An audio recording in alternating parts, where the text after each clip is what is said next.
ஒற்றை நாணயம். அந்த பாடலுக்கு அசையாத கிராமங்கள் இல்லை என்றே சொல்லலாம். அந்த பாடலுக்கு சொந்தக்காரன திரைப்பட பாடலாசிரியர், எழுத்தாளர், கவிஞர் யுகபாரதி அவர்களை இதோ நம் முன்னால் சிறப்புரைக்காக நாங்கள் அன்போடு அழைக்கின்றோம்.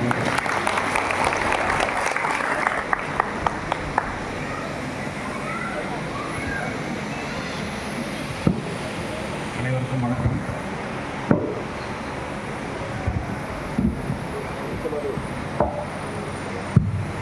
வணக்கம். ரசமான தத்துவம் ராட்சச சிந்தனைகள், ரகமான கோப்பையும் சுவையான மதுவிலை ரகசிய தேவைகள், அசலான காவியம் அழகான ஓவியம், 1000 லட்சம் வடிவான பூமியின் கடலாக என்ற போல் அடிப்போடும் போதையுள்ளோம். வசமான கிண்ணம் வளமான கோப்பையும் வாழ்க்கையில் எல்லாருக்கும் வாராது என்னிடம் வாராது மரண பயணம் அப்படின்னு நான் சொல்லி முடிச்சா நீங்கள் எல்லாரும் என்ன பண்ணுறேன்னா வேகமாக அவரை கை தட்டணும். நான் சொன்ன கவிதைக்கும் நான் பேச போகிறதுக்கும் எந்த சம்மந்தமும் கிடையாது. அப்போ எதுக்குமா சொன்னேன்னு தான் நீங்கள் கேட்குறீங்க. இந்த மைக் எப்படி எனக்கு பேசினா உங்களுக்கு நல்லா கேட்கறது செக் பண்ணுறதுக்காக அந்த கவிதையை சொன்னேன். அதை தாண்டி நான் கேட்ட அந்த கையெழுத்து எனக்கு அல்ல, இந்த மேடையில் நமக்கு 4 நூல்களை வெளியிட்டு அந்த படைப்பாளர்களுக்கான கைத்தட்டு தான் நான் கேட்டேன். மிகவும் மகிழ்வாகவும் நினைவாகவும் இருக்கக்கூடிய ஒரு அற்புதமான மாலை அற்புதராஜுக்கு இருந்துருக்கோம். அதனால் ரத்தத்தின் ரத்தம் என் நெஞ்சில் குடியிருக்கும். இது நிறைய வரிசையாக சொல்லிக்கிட்டே போகலாம். நேரம் வந்து ட்ரெயின் கேட்டாச்சு என்னை அனுப்பிடுவாங்கிற அளவுக்கு நான் கொஞ்சம் பொறுமையோட காத்திருந்து ரொம்ப மகிழ்வாக இருந்தது. ரொம்ப இவர்கள் இன்னும் கொஞ்சம் நேரம் நீங்கள் பேச வரணுன்றதான் என்ன விட நம்ம சீக்கிரமே தொடங்கி இவர்களெல்லாம் நிறைய பேச வரலாம் அப்படின்னு சொல்லிட்டு இது வந்து நிறைவு விழா பேரொலி அப்படின்லாம் சொன்னார். அப்புறமாக வரக்குறை தம்பி சொன்னார் இது தொடக்க விழா அப்படின்னு சொன்னார். நான் என்ன நினைக்கிறேன்னா இந்த பேர் வெளியூர்லாம் என்ன மாதிரி ஆட்கள் எல்லாம் கூப்பிடாமல் இந்த ஊரில் இருக்கக்கூடிய இந்த படைப்பாளர்களை வந்து நீங்கள் தினசரி ஒவ்வொரு விழாவை நடத்த வேண்டும் தான் சொல்லுவாங்க. அவ்வளோ அற்புதமாக பேசினாங்க. கவிதா ஈஸ்வரன் அவர்களாக இருக்கட்டும், நித்யா அவர்களாக இருக்கட்டும், பௌசியா இருக்கட்டும், கல்யாணத்தில் இருக்கட்டும், வரிசையாக அவங்க பேசுனது எல்லாமே நான் என்னென்னலாம் பேசணும்னு நினச்சிட்டு இருந்தாலும் அது நான் என்ன பேசணும்னு நினச்சனோ அது எல்லாத்தையும் அவங்க புதுசாக பேசினாங்க. எனக்கு வந்து இந்த பௌசியா அவருடைய நூறு இருக்கு இல்லையா, மனமொழி மண்டபம் 717 கடைகளும் அது என்ன 717 அப்படின்னு நான் கேட்டேன். இப்போ மூடப்பட்டிருக்கக்கூடிய கடைகளுடைய எண்ணிக்கை எனக்கு தெரிஞ்சு தமிழ்நாட்டில் மணமகிழ் மன்றங்களே இருக்கக்கூடாதுங்கிறதான் என்னுடைய ஆசையை தவிர 717 கடைகள் மூடப்பட்டாக சந்தோஷப்படக்கூடிய சூழ்நிலை நான் இல்லை. அதே மாதிரி கவிதா ஈஸ்வரன் ஏற்புரையில் கூறும்போது ரொம்ப பிரமாதமாக ஒரு விஷயத்தை சொன்னாங்க. ஒரு பெண்ணுக்கே இருக்கக்கூடிய இயல்பான மன உணர்வு இருக்கு இல்லையா, அது ரொம்ப அற்புதமாக சொன்னாங்க. அதே மாதிரி நித்தியமும் அந்த உடனே நான் படிக்கணும் போல இருந்துச்சு. சின்னதாக காதல் பற்றியெல்லாம் சொல்லியிருக்காங்க அப்படின்னு சொல்லிட்டு அவங்க காதலை பற்றி சொல்லியிருக்கேன். அவங்க சொல்கிறாங்க கவிதா வந்து இந்த காதலால் கெட்டு போகிறாங்கன்னு சொல்கிறாங்க. இந்த பிள்ளைங்களை தான் பேச வைக்கலாம், தோசை அவங்க இதை பிடிச்சி கெட்டு போகிறாங்கன்னு சொல்கிறாங்க. இதுக்கெல்லாம் காரணம் சினிமா தான்ங்கிற மாதிரி அவர் சினிமா படங்களை பற்றி அவர் எழுதிருக்காங்க.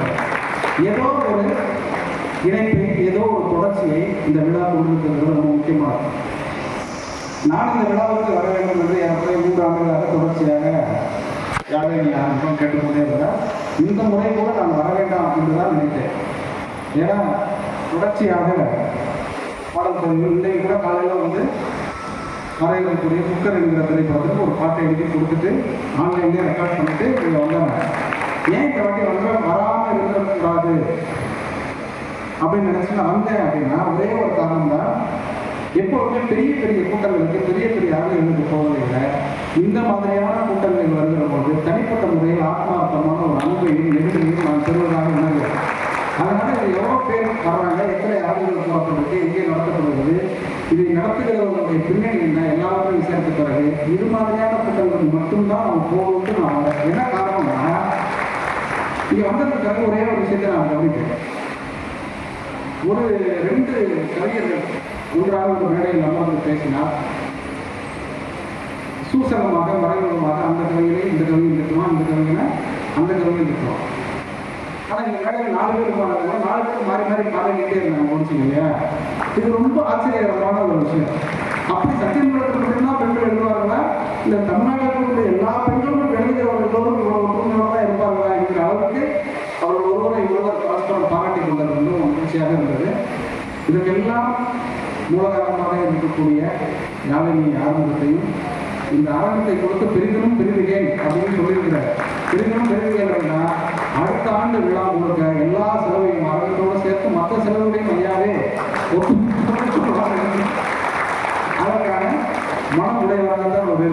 ஏன்னா இந்த மாதத்துல அது அதிகமாக வந்து கல்யாண கச்சேரியெல்லாம் வைக்க மாட்டாங்க இல்லையா. நான் முதல்ல வந்து இந்த மாதத்தில் போய் புத்தக கண்காட்சி அதுவும் கல்யாண மண்டபத்திலேயே வைக்கிறாங்க அப்படின்னு கேட்ட பிறகு சரி ஓகே ஒன்றும் போகணும், ஏதாவது கல்யாண காலம் வந்து இந்த மாதிரி நிகழ்ச்சிகள் நடக்காதனால இலவசமாக தான் கொடுக்குறாரு போல இருக்கு அப்படி நான் நினைத்தேன். ஆனால் அவர் ஆண்டாண்டுகளாக ஒவ்வொரு ஆண்டும் இப்படி கொடுத்து கொண்டே இருக்கிறார் நினைச்சவரை உண்மையிலே அவரே பெரியவர்களாக இருக்கிறார். என்ன அடிப்படையான காரணம்னா அவர் ஒரு வாசகராகவும் இருக்கிறார். அவர் நிறைய பேசுவார்னு எதிர்பார்த்தேன். நான் ஏதோ பெருசாக பேசி முடிச்சிட மாதிரி எல்லாரோட நேரத்துக்கு நீங்கள் என்ன கொடுத்துருங்க. இப்போ நான் என்ன பேசுறேன்னு எனக்கு உண்மையிலே புரியல. ஏதோ வந்து இதுக்காக மட்டும் பேசிட்டு நான் போயிடுறேன்.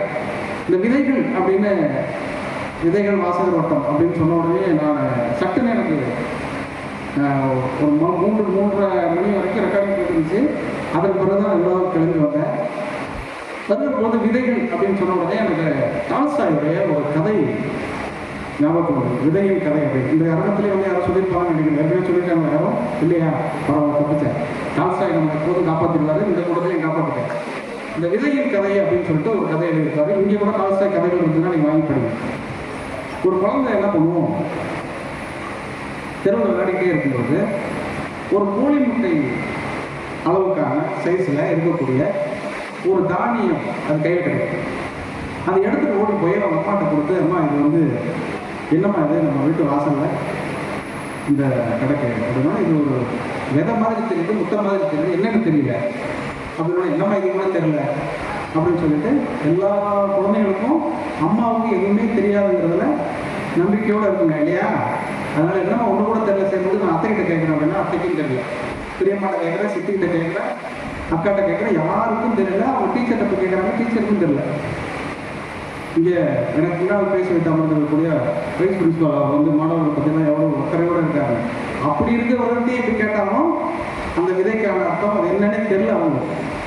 உடனே அந்த டீச்சர் என்ன சொல்கிறாங்க, தனக்கு தெரியலனா கூட எப்படியாவது இதுக்கு விடை கண்டுபிடிக்கணுங்கிறது ஆசிரியர்களோட முக்கியமான குணாம்சமாக இருக்கும் இல்லையா. சரி இதை ஒன்று செய்யலாம், நம்ம நாட்டு மன்னன்கிட்ட போய் இந்த மாதிரி நம்ம கண்டுபிடிச்சோம், அது என்னன்னு எங்களுக்கு தெரியலைங்கய்யா அப்படின்னு சொல்லிட்டு அவர்கிட்ட ஒப்படைச்சிருவோம். ஏன்னா நாட்டில் இருக்கக்கூடிய எல்லா பொருளும் நமக்கு சொந்தம் கிடையாது, மன்னனுக்கும் சொந்தம் கிடையாது. ஆனால் மன்னனுக்கு சொந்தம் நம்ம நம்புவோம் இல்லையா. ஏன்னா ஆண்ட பரம்பரைனால அத்தனை உரிமையும் ஆண்டவருக்கே இருக்கு நம்ம நம்புவோம். அதனால போய் கேட்டுருவோம் அப்படின்னு அந்த அம்மா போய் மன்னர் காலத்துக்கு போய் இந்த குழந்தையும் கூட்டிகிட்டு போய் இந்த பொண்ணு வந்து எடுத்து வச்சுக்கியா, அதனால இது யாரும் கண்டுபிடிங்க அப்படின்னு சொல்கிறாருன்னு. எப்போதுமே மன்னர்கள் எப்படி இருப்பாங்க, அமைச்சர்கள் கேட்டு தான் முடிவெடுப்பாங்க. அந்த அமைச்சர்கள் எப்படி இருப்பாங்க, அவங்க இப்போ இருக்கிற அமைச்சர்கள் மாதிரியே இருப்பாங்க இல்லையா. எதுக்கு நீ கை கட்டி என்ன பிரச்சனை மாட்டவங்க போகிறீங்கன்னு எனக்கு தெரியல, அவங்க யாருக்கும் தெரியல. தெரியலன்னா ஒன்றும் பிரச்சனை கிடையாது, கற்றுக்க தானே போகிறாங்க, கற்றுக்குவாங்க. என்ன பண்ணலாம்னு மாறி மாறி கற்றுக்கிட்டே இருந்தாங்க. அதில் 6 மாதம் ஓடி போயிடுச்சு. அப்புறம் ஒரு கட்டத்தில் எப்போ அந்த கையில் வச்சுருக்கக்கூடிய அந்த அதிசய பொருள் என்னதான் முதல்ல கண்டுபிடிங்கப்பா, அந்த விதையுடைய அந்த விதையை வந்து அந்த விதை தானாக முதல்ல கண்டுபிடிங்கன்னு சொல்லிட்டு மன்னர் என்ன பண்ணுவார், கேட்டுகிட்டே இருக்கும்போது அந்த அமைச்சர்களுக்கு இடையில ஒரு அமைச்சர் கொஞ்சம் விவரமானவராக இருப்பார். யாரோ ஒருத்தர் 2 பேர் இருப்பாங்கல்ல, மற்ற கட்சிகளுக்கு போனவங்க மாதிரி. அவர் உடனே சொல்கிறாரு நம்ம போய் கேட்போம்னா அந்த அமைச்சர் சொல்கிறாரு, அவங்க இதை பற்றி தெரியும்னாங்க, எங்கள் ஊரில் ஒரு வயசானவர் இருக்கிறாரு, அவர்கிட்ட போய் கேட்போம், அவர் கண்டிப்பாக தெரிஞ்சிருக்கணும் அப்படின்னு. உடனே எங்கே இருக்கார் அவர், உடனே அவர் படுத்த படுக்கையாக இருக்கார். சரி கூட்டி வாங்கடா அப்படின்னா தூக்கிட்டு வருவாங்க. தூக்கிட்டு வருவாங்க. அவர் அந்த கதையை ஊட்டி பார்த்துட்டு என்ன சொல்லுவார், இது என்னன்னு தெரியல, வேணா எங்கள் அப்பாக்கிட்ட கேட்டால் தெரியும்னு சொல்லுவார். உங்களுக்கு தெரியல, ஏன்னா இவரையே விளாடுற வயசில் தூக்கிட்டு வராங்க. உங்கள் அப்பா எங்கே இருக்கிறாரு, எங்கள் அப்பா வீட்டில் இருக்கிறாரு அப்படின்னு. சரி அடுத்து மன்னர் என்ன சொல்லுவார், உங்கள் அப்பாவை கூட்டிகிட்டு வா அப்படின்னு சொல்லி மன்னர் அமைச்சர்கள்லாம் அனுப்பிச்சு மன்னரை கூட்ட வர சொன்னால் அப்பா கோல் ஊனி கொண்டு நடந்து கொண்டு வருவார். பேரன் படுத்த படுக்கையாக இருப்பார், அப்பா கோல் ஊனி நடந்து வருவார். அவர் வந்து அந்த கையில் இருக்கக்கூடிய முட்டை சைஸில் இருக்கக்கூடிய அந்த விதையை உருட்டி பார்த்துட்டு, இது என்னன்னு தெரியலங்க, எங்கள் அப்பா கிட்ட கேட்டால் தெரியுங்கன்னு அவர் சொல்லுவார். ஏன்னா உன்னோட அப்பாவும் இருக்காரு உங்களோட அப்படின்னோடனே அம்மா இருக்கிறாருனோடனே இந்த 2வது கோல் ஊண்டவர் கண்ணு கொஞ்சம் மங்களாக தெரியும். இருக்காருங்க, எங்கே இருக்காருனோடனே இருக்காரு, எங்கள் வீட்டுக்கிட்ட தான் இருக்கிறாரு அப்படின்னோடனே திருப்பி அனுப்புவாங்க. அவர் நல்லா நடந்து வருவார். யாரு, தாத்தா பிரமாதமாக நடந்து வருவார், மகன் கூட நின்று வர்றாரு, பேரன் படுத்த படுக்கை ஆகிட்டார். இப்படி தான் இருக்கு. உடனே அங்கேருந்து அந்த மூத்தவர், அந்த தாத்தா காக்கார் ஒருவர் வந்த உடனே அவர் கையில் கொடுத்த உடனே இவருக்காவது தெரிஞ்சிருமா, அந்த உண்மை தெரிஞ்சிருக்குமா தெரியாதாங்கிற பதக்கத்தோட அமைச்சரவை அரசர் எல்லாரும் உட்காந்துருக்கும் பொழுது அந்த விதையை அந்த கையில் வாங்கினோடனே கையை எல்லாரும் உருட்டி பார்த்தாங்கல்ல, அவர் உருட்டி பார்க்க மாட்டார். அந்த விதையை கையில் வச்சு மூடிக்குவார். மூடிக்கிட்டு 2 கண்ணாலும் ஒற்றி விட்டு 100 ஆண்டுகளாக தேடிக்கொண்டிருந்த இந்த விதை நம்முடைய மண்ணில் ஆதி கோதுமை விதை அப்படின்னு சொல்றார். ஆதி கோதுமை விதைன்னா அது என்ன பெரிய விஷயம் அப்படின்னு நம்மளுங்க வழக்கமாக கேட்பாங்கல்ல. ஆதி கோதுமை என்னுடைய சிறப்பு என்னன்னா, நான் நடந்து வருவதற்கு காரணமாக இருந்தது அவருக்கு 104 வயசு, 104 ஆண்டுகளுக்கு முன்பு காணாமல் போன இந்த விதை மறுபடியும் உன் கையில் கிடைத்து விட்டது. மறுபடியும் என்னுடைய பேரன்கள் எல்லாம் என்னை போலவே நடந்து செல்லக்கூடியவர்களாக மாறுவார்கள் அப்படின்னு சொல்லி அந்த குழந்தைங்க ஆரத்தளி, நீ என்னோட பேத்தி இல்லைம்மா, நீ தான் என்னோட தாய், தொலைந்து போன என்னோட ஆதி கோதுமையை தேடி கண்டுபிடித்து கொடுத்தான், இறக்கி அணைத்துக் கொள்வதாக அந்த கதை முடியும். டால்ஸ்டாய் இதன் மூலம் என்ன சொன்னாங்கன்னா, அந்த விதை என்பது வெறும் விதை அல்ல, நம்முடைய பாரம்பரியம், நம்முடைய பண்பாடு, நம்முடைய கலாச்சாரம் அப்படின்னு அந்த கதை முடிப்பார். இந்த கூட்டத்துக்கும் இந்த கதைக்கு என்ன சம்பந்தம் அப்படின்னா, அந்த தாத்தா ஒருத்தி கையில் மூடிக்கொண்ட அந்த விதைதான் புத்தகங்கள். இந்த புத்தகங்களை நீங்கள் எவ்வளவு தூரம் பாரம்பரியமாகவும் பண்பாடாகவும் கருதி கொள்கிறீர்களோ அதன் மூலமாக நம்முடைய சமூகம் தலைத்தோங்குங்கிறதுல மாற்று கருத்தே கிடையாது. நீங்கள் நிறைய சினிமா பாட்டு கேட்டிருப்பீங்க, என்னோட பாட்டு விட்டுருங்க. நிறைய பாடல்களை கேட்கிற பொழுது இடையில ஒரு சில வரிகள் வரும். அந்த வரிகளை நீங்கள் குறித்து கவனித்து நீங்கள் கேட்டீங்கன்னா இந்த புத்தகத்தினோட அருமைக்கு உங்களுக்கு நல்லா தெரியும். ஏன்னா சினிமா பாட்டுக்குள்ள என்ன சார் புத்தகத்தை பற்றிலாம் வந்திருக்கு, புத்தகத்தை எடுக்காத தானே வந்திருக்கு, காலேஜுக்கு கட்டடிப்போம் இந்த ரேஞ்சுக்கு தானே சார் வந்திருக்கு அப்படின்னா வந்திருக்கிறது காவேரி அப்படின்னு ஒரு படம். காவேரி அந்த படம் பார்த்துருக்கீங்களான்னு தெரியல, இல்லைன்னா நீங்கள் போய் பார்த்துருங்க. அதில் சரியில்லை மெத்த சரியில்லைன்னு ஒரு பாட்டு. அந்த பாட்டில் ஒரு 3 விஷயத்தை பற்றி என்எஸ் கிருஷ்ணன் பாடுவார். உடுமலை நாராயணனுடைய பாடல் அது. என்எஸ் கிருஷ்ணன் குரலில் நம்ம கேட்க முடியும். சரியில்லை மெத்த சரியில்லை இந்த பாட்டு. அது என்னன்னா, அவர் கச்சேரி பண்ணுறதுக்காக ஒருவர் பேசிகிட்டு இருப்பார். பேசிக்கிட்டே இருக்கும்போது ஒரு சீட்டு கொடுத்து நீங்கள் பாடுங்கன்னு எல்லாரும் கத்துவாங்க. கத்துனோன்னு அவர் சொல்ல சரியில்லை மெத்த சரியில்லை. கூட்டத்தில் பேசும்போது பாட்டு பாடுன்னு சொல்கிறது சரியில்லை, பாட்டு பாடுன்னு சொல்லிட்டு இருக்கும்போது துண்டு சீட்டு கொடுக்குறது சரியில்லை, துண்டு சீட்டு கொடுத்தோடனே சீட்டி அடிக்கிறது சரியில்லை, சீட்டி அடித்தோடனே சேட்டப்படுறது சரியில்லை அப்படின்னு சொல்லிட்டே வருவார். இதெல்லாம் ஒரு பாடலுக்குள்ளே இருக்கக்கூடிய இயல்பான விஷயம்.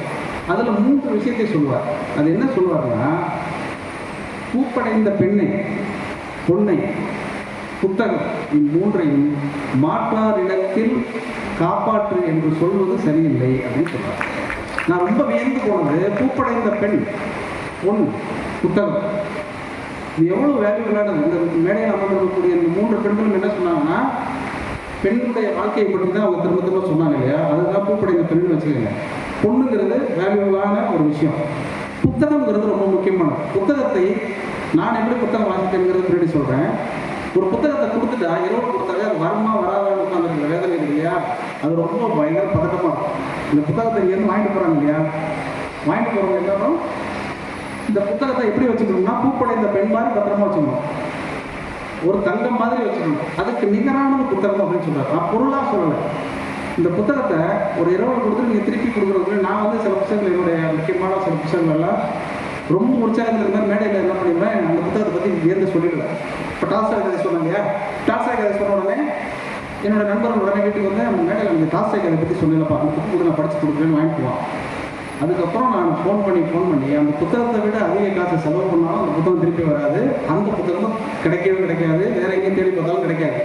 சரி, ஒரு கட்டத்தில் போய் நம்மளே வீட்டில் போய் எடுத்துகிட்டு வரோம், நம்ம ஃப்ரெண்டு வீட்டுக்கு போய் அந்த புத்தகத்தை எடுத்து பார்த்தா அந்த புத்தகத்துக்கு கீழே ஒவ்வொரு பக்கத்தின் கீழே ஏதாவது கூடு போட்டு ஏதாவது திருப்பி வச்சு மறுபடியும் நம்ம படிக்க முடியாத மாதிரி வச்சுருப்போம். எனவே புத்தகத்தை பேணுவது என்பது, புத்தகத்தை பாதுகாப்பது என்பது நம்மை நாம் பாதுகாப்பது போன்றது. இந்த புத்தக கண்காட்சியில் நான் திரும்ப சொல்வது என்னன்னா, இந்த ஒரு புத்தகத்தை நீங்கள் கையில் எடுத்துக்கொண்டு போனால், என்னோட அருமை நண்பர்களோட ஒரு கவிதை எழுதியிருப்பார், புத்தகத்தை நீங்கள் மேலிருந்து கீழே வாசித்துக் கொண்டே வருகிறீர்கள், அந்த புத்தகம் கீழே இருக்கிற உங்களை மேலே உயர்த்தி கொண்டே இருக்கிறது அப்படின்னு சொல்லுவாங்க. அதனால் புத்தகத்தை ரொம்ப நுட்பமாக கவனிக்கணும். இந்த பேச்சை நான் தொடங்குவதற்கு முன்பாக நான் கண்ணதாசனுடைய கவிதையை சொல்லி தான் ஆரம்பித்தேன். ஏன் கண்ணதாசன் சொல்லி ஆரம்பித்தேன்னா, இது கண்ணதாசனுடைய 100 ஆண்டு விழா. அதனால் நான் அவருடைய கவிதையை மேடை தோறும் சொல்கிறேன். ஒரு பாடலாசிரியராக நாங்கள் எல்லோரும் இன்றைக்கு சினிமாவில் பாடல் எழுதுவதற்கு எப்படி சிறப்பாக எழுத வேண்டும் என்பதை கற்பிக்காமல் கற்பித்து விட்டு போன கவியரசர் இல்லையா? அவர் வந்து சொல்லிக்கிட்டே இருக்கலாம். அதுக்காக நேரம் நிறைய இருக்காது. எனக்கு பதட்டமெல்லாம் ட்ரெயின் போயிடக்கூடாது. நாளை காலையில் உள்ள ரெக்கார்டிங்க கூட இருக்கிற பதட்டத்தில் தான் நான் பேசுகிறேன். ஆனாலும் கண்ணதாசனை பற்றியும் என்னுடைய வாழ்வில் நடந்த சில சம்பவங்களையும் கூட பகிர்ந்து கொள்ளாமல் போனது அதுவும் நல்லா இருக்காது இல்லையா? கண்ணதாசனுடைய சிறப்பு அப்படின்னா நம்ம கல்யாணத்தில் விட்டிங்கனாக்க ஒரு 2 மணி நேரம் அவங்க பேசுவாங்க. ரொம்ப பிரமாதமாக கண்ணதாசனை பற்றி எல்லோரும் பேசுவாங்க. ஆனால் நான் எல்லாரும் பேசுவதை மாதிரி நான் பேச முடியாது இல்லையா? ஏன்னா எல்லாரும் ரசிக்கிறதே நான் சொன்னாக்க நான் என்ன கண்ணதாசனிடமிருந்து பார்த்தேன் என்பது ரொம்ப முக்கியமானது. கண்ணதாசனிடம் நான் ரொம்ப கவனித்து ரொம்ப கூர்ந்து கவனிக்கிறதுங்கிறது அவருடைய சொற்கள். இந்த சொற்கள் வந்து வழக்கமாக எல்லாரும் எழுதுறதா. இங்கே கூட தம்பி நிகழ்வுக்கு முன்பாக என்னை வந்து சந்தித்து கேட்ட தம்பி வந்து எப்படி சார் பாட்டு எழுதுறது அப்படின்னு கேட்டார். அது தெரிஞ்சா ஏதாவது நான் 2500 பாட்டு எழுதிட்டுருக்கிறேன். எப்பயாவது எழுதிடலாம்னு நானும் ஒரு பாட்டாக எழுதிதான் கற்றுக்கிறேன். அதனால் அதுக்கான இலக்கணமும் ஸ்கூலெல்லாம் ஒன்றும் கிடையாது. ஆனால் நான் சினிமாவில் பாட்டு எழுதுறேன் இல்லையா? எப்படி எழுதுனேன் அப்படின்னா ஏற்கனவே எழுதிய பாடலாசிரியர்களுடைய வரிகளை எல்லாம் நுட்பமாக கவனிக்கணும். ரொம்ப முக்கியமானது. இப்போ கண்ணதாசனை பற்றி சொல்லணும் அப்படின்னு சொன்ன உடனே எல்லாருக்கும் நிறைய பாட்டு வந்து போகும். எனக்கு வந்து அவர் சுச்சுவேஷனை ஒரு கதை சூழலை கதையை உருவாக்கி கொண்டு எழுதுகிற போது அந்த வார்த்தை குறிப்பிட்ட வார்த்தை இருக்கு இல்லையா? அந்த குறிப்பிட்ட வார்த்தையை எப்படி வந்து மெட்டுக்குள் மாற்றுறாருங்கிறது ரொம்ப முக்கியமானது. அது எல்லாரும் செய்ய முடியும் தான். அது கொஞ்சம் பயிற்சி எடுத்தால் போதும். ஒன்றும் பாட்டு எழுதுங்கிறது சரஸ்வதி நாட்கள் எழுதுகிற வரமெல்லாம் ஒன்றும் கிடையாது. நீங்கள் கொஞ்சம் ஒரு 6 மாதம் முயற்சி பண்ணி 6 மாதம் கூட தேவை. ஒரு 2 மாதம் ஒழுங்காக சினிமா பாட்டெல்லாம் கேட்டுட்டு கொஞ்சம் தமிழ் எழுத்துக்கள் உயிர் மெய் எழுத்து மெய் எழுத்து குறியில் எழுது நெடியில் எழுதுன்னு கற்றுக்கிட்டிங்கன்னா பாட்டு எழுதிடலாம். பாட்டு எழுதுறதுலாம் ரொம்ப பெரிய விஷயமே இல்லை. நல்லா பாட்டு எழுதுறது கஷ்டம் இல்லையா? அது கண்ணதாசன் மாதிரிலாம் எழுதுறதுனா ரொம்ப ரொம்ப கஷ்டம். எப்படி எழுதுறார் அவர் அப்படின்னா ஒரு சின்ன சந்தம் இருக்கும். இந்த சந்தத்துக்கு வார்த்தையை போடுவது அடுக்கிக் கொண்டே வருவது நான் கூட செய்வேன் இல்லையா? வான் நிலா நிலா அல்ல உன் வாலிபம் நிலா அப்படியே அவர் மெட்டு போட்டாரா எம்எஸ்வி இவர் எழுதிக்கிட்டே வந்தாரா சார். அப்படியே லா லா லான்னு பாட்டு முழுக்க லாவா எழுதிட்டார் சார் அப்படின்னு சொல்றோம் இல்லையா? அவர் லாலான்னு எழுதுறது மட்டுமே சிறப்பு கிடையாது. அந்த லாக்குள்ள என்ன லாவோ வச்சாரு. லானா சட்டம்னு ஒரு அர்த்தம் இருக்கு. இந்த 3 பெண்களும் ஏற்புரை வழங்குகிற போது பேசினாங்க இல்லையா? ஒரு பெண் அப்படின்னா அவளுடைய மன உணர்வு எப்படி இருக்கும் அப்படிங்கிறத கண்ணதாசன் என்கிற ஒரு ஆண் நிறைய பெண்களோடு பேசியவர் பழகியவர் தான். அதுவே ஆனாலும் ஒரு ஆணாக ஒரு பெண்ணை எப்படி அவர் உணர்றாரு அப்படிங்கிறது வான் நிலா நிலா அல்ல உன் வாலிபம் நிலா நீ இல்லாத நாளெல்லாம் நான் தேய்ந்த நிலா அப்படி வரிசை எழுதிட்டே வருவார். எழுதிட்டே வரும்பொழுது ஒரு இடம் இருக்கு. சொந்தம் இருளிலா சொந்தம் இருளிலா ஒரு பூவையின் என்ன இருக்கு பாட்ட சொந்தம் இருளிலா ஒரு பூவையின் அடுத்து ஒரு லா போடணும். அழகிலா அன்பிலா நெஞ்சிலா வெளியிலா கனவிலா எது வேணாலும் போட்டுருக்கலாம் இல்லையா? அதெல்லாம் என்ன மாதிரி ஆளு போடுறது. கண்ணதாசன் என்ன போட்டுருப்பாருன்னா சொந்தம் இருளிலா ஒரு பூவையின் அருளிலா அப்படின்னு போடுவார். அருள் அப்படிங்கிற சொல் வந்து ஒரு பொண்ணு கொடுத்தாதாண்டா காதல், ஒரு பொண்ணு கொடுத்தாதான் காதல். நீ எல்லாம் பறிக்கவே முடியாது. இது கண்ணதாசன் மாதிரி வாழ்ந்திருந்தால், கண்ணதாசன் மாதிரி பழகியிருந்தால், கண்ணதாசன் மாதிரி வார்த்தைகளை உருவாகி இருந்தால் மட்டும்தான் எழுத முடியுமே தவிர எல்லாரும் எழுதிவிட முடியாது. நீங்கள் அந்த பாட்டை போய் இன்னைக்கு நைட்டு கேட்பீங்க. நீங்கள் கேட்கும்போது உங்களுக்கு ரொம்ப புதுசாக இல்லையா? நீங்கள் இன்னைக்கு போய் கேட்டு பாருங்க அந்த பாட்டை. ஒவ்வொரு இடத்திலும் அவர் சொற்களை எவ்வளவு எழுத்தெண்ணி பயன்படுத்தியிருக்கிறாருன்றதை நீங்கள் பார்க்கலாம். ஒன்றும் இல்லை, ஒரு ரொம்ப சிம்பிளான வரிகள். ஆனால் அந்த வரியோட சுச்சுவேஷன் கேட்டிங்கன்னா ரொம்ப சிக்கலுக்குரியதாக இருக்கும், ஆபத்துக்குரியதாக இருக்கும், அருவருப்புக்குரியதாக இருக்கும். அதை பாட்டுக்குள்ள எழுதவே முடியாது. அவர்கள் சொல்லிட்டு ஒரு திரைப்படம் நிறைய பார்த்துருப்பீங்கன்னு நினைக்கிறேன். எனக்கு ரொம்ப மகிழ்ச்சியாக இருக்கிறது என்னன்னா இந்த அரங்கத்தில் ஆண்களை விட அதிகமாக பெண்கள் இருப்பது ரொம்ப சந்தோஷமா இருக்கு. ஏன்னா இது அவங்களுக்கான பாட்டு. இந்த ஃபஸ்ட்டு வந்து பேச வரும்பொழுது நித்யா இறைவன் வந்து பேச ஆரம்பித்தாங்க. சொல்லிய காதல், சொல்லாமல் போன காதல், தெரிந்த காதல், பார்த்த காதல், பார்க்காத காதல், கண்ணில் இருந்து இதயத்தில் தொடர்ந்தது, இதயத்திலிருந்து நிகழ்ச்சி ஒவ்வொருப்பட்ட காதல் இருக்குது. இவ்வளோ காதலை தாண்டி அந்த அவர்கள் திரைப்படத்தில் ஒரு பிரமாதமான ஒரு சுச்சுவேஷன். இந்த சுச்சுவேஷன் யோசிச்சு பாருங்க. நான்லாம் எழுதவே மாட்டேன், ஓடிடுவேன். ஏன்னா எனக்கெல்லாம் தெரியவே தெரியாது, அப்படி உள்வாங்கவும் முடியாது. கண்ணதாசன் வந்து ரொம்ப பிரமாதமாக அதை உள்வாங்கி எழுதியிருப்பாரு. என்ன சுச்சுவேஷன் சொல்லி இப்போ சொல்கிறேன் பாருங்க. அந்த அம்மா வந்து அந்த பொண்ணாக இருக்கும்போது ஒரு பையனை காதலிக்கும். வழக்கம் போல் வீட்டில் ஒரு முட்டுக்கட்டை போடுறாங்க, இன்னொருத்தர் கல்யாணம் பண்ணி வச்சிடுறாங்க. ஸோ காதலிச்சவங்க கல்யாணம் பண்ணிக்க முடியல, இன்னொருத்தர் கல்யாணம் பண்ணிட்டாங்க. ஓகேவா? அந்த வரவன் எப்படி இருக்கான்? அவன் ஒரு மிகப்பெரிய ரஜினி மாதிரி இதெல்லாம் இல்லை. அவன் கொடுமைப்படுத்துறான், டார்ச்சர் தாங்கலை, நம்ம டைவர்ஸ் பண்ணிட்டு வந்துச்சு. வந்துட்டு ஒரு இடத்துல வேலை பார்த்துட்டு இருக்கு. வேலை பார்க்குற இடத்துல அங்கே ஒருத்தர் இருக்கான். எப்போதுமே ஆண்கள் பாவம் தானே, ஏற்கனவே எத்தனை பேர் காதலிச்சிருந்தாலும் நம்ம அதை பற்றி கவலைப்படாமல் அந்த காதலை சொல்லிடுவோமே, அவன் காதலில் இருக்கான். இப்போ அந்த அம்மா கணக்கில் 3 பேர். இந்த 3 பேரை பற்றியும் அந்த அம்மாவுக்கு தெரியுது. என்ன பிரச்சனைனா, இந்த 3 பேருமே உண்மையாக காதலிக்க ஆரம்பிச்சிடறாங்க. ஒரு கட்டத்தில் அந்த அம்மாவுக்கு உடம்பு முடியாமல் போகுது. ஒருத்தர் மாத்திரை எடுத்து கொடுக்குறாரு, ஒருத்தர் கஞ்சி வச்சு கொடுக்குறாரு, ஒருத்தர் தலைக்கு ஒத்தடை கொடுக்குறாரு. இப்படி 3 பேர் இருக்காங்க. இந்த இடத்துல பாட்டுங்க, இந்த அம்மா முடிவெடுக்கணும், இந்த 3 பேரில் யார் சிறப்புன்னு பாட்டு. இதுக்கு என்ன பல்லவி யோசிச்சு பாருங்க. இதுக்கு எப்படி பல்லவி எழுத முடியும்? நான் காதலித்தேன் 3 பேரை, அதனால் நடந்தது 3ஆம் உலக போரை. இந்த ரேஞ்சுக்கு ஏதாவது யோசிக்க முடியும். கண்ணதாசன் எழுதுவாரு, அங்கும் இங்கும் பாதை உண்டு, இன்று நீ எந்த பக்கம். அங்கும் இங்கும் பாதை உண்டு, இன்று நீ எந்த பக்கம். ஞாயிறு உண்டு, திங்கள் ஒன்று, எந்த நாள் எந்த நாள். இது ஓகேங்க, இது ஒரு பாட்டு. இதே சுச்சுவேஷன்ல இன்னொரு பாட்டு, குழந்தைய கையில் வச்சு பண்ணமா குழந்தை இருக்கும். இந்த குழந்தைக்கு இந்த 3 காதல் விஷயத்தையும் சொல்லணும். இது எவ்வளவு சிரமமான யோசிச்சு பாருங்க. எவ்வளவு சிறந்த அம்மாவா இருந்தாலும் தன்னுடைய பழைய காதல் கதையை ஒரு குழந்தைகிட்ட சொல்ல முடியுமா? நீங்க அந்த பாட்டை போய் நீங்க கேட்டு பாருங்க. இப்படி ஒரு தாலாட்டு கூறவா, அதில் அப்படியே என் கதையை கூறவா. இப்படி ஒரு தாலாட்டு பாடவா, அதை அப்படியே என் கதையை கூறவா. 2 வார்த்தையில கண்ணதாசன் எவ்வளவு சிறப்பாக சிந்திச்சிருக்காருங்கிறத சொல்ற பாருங்க.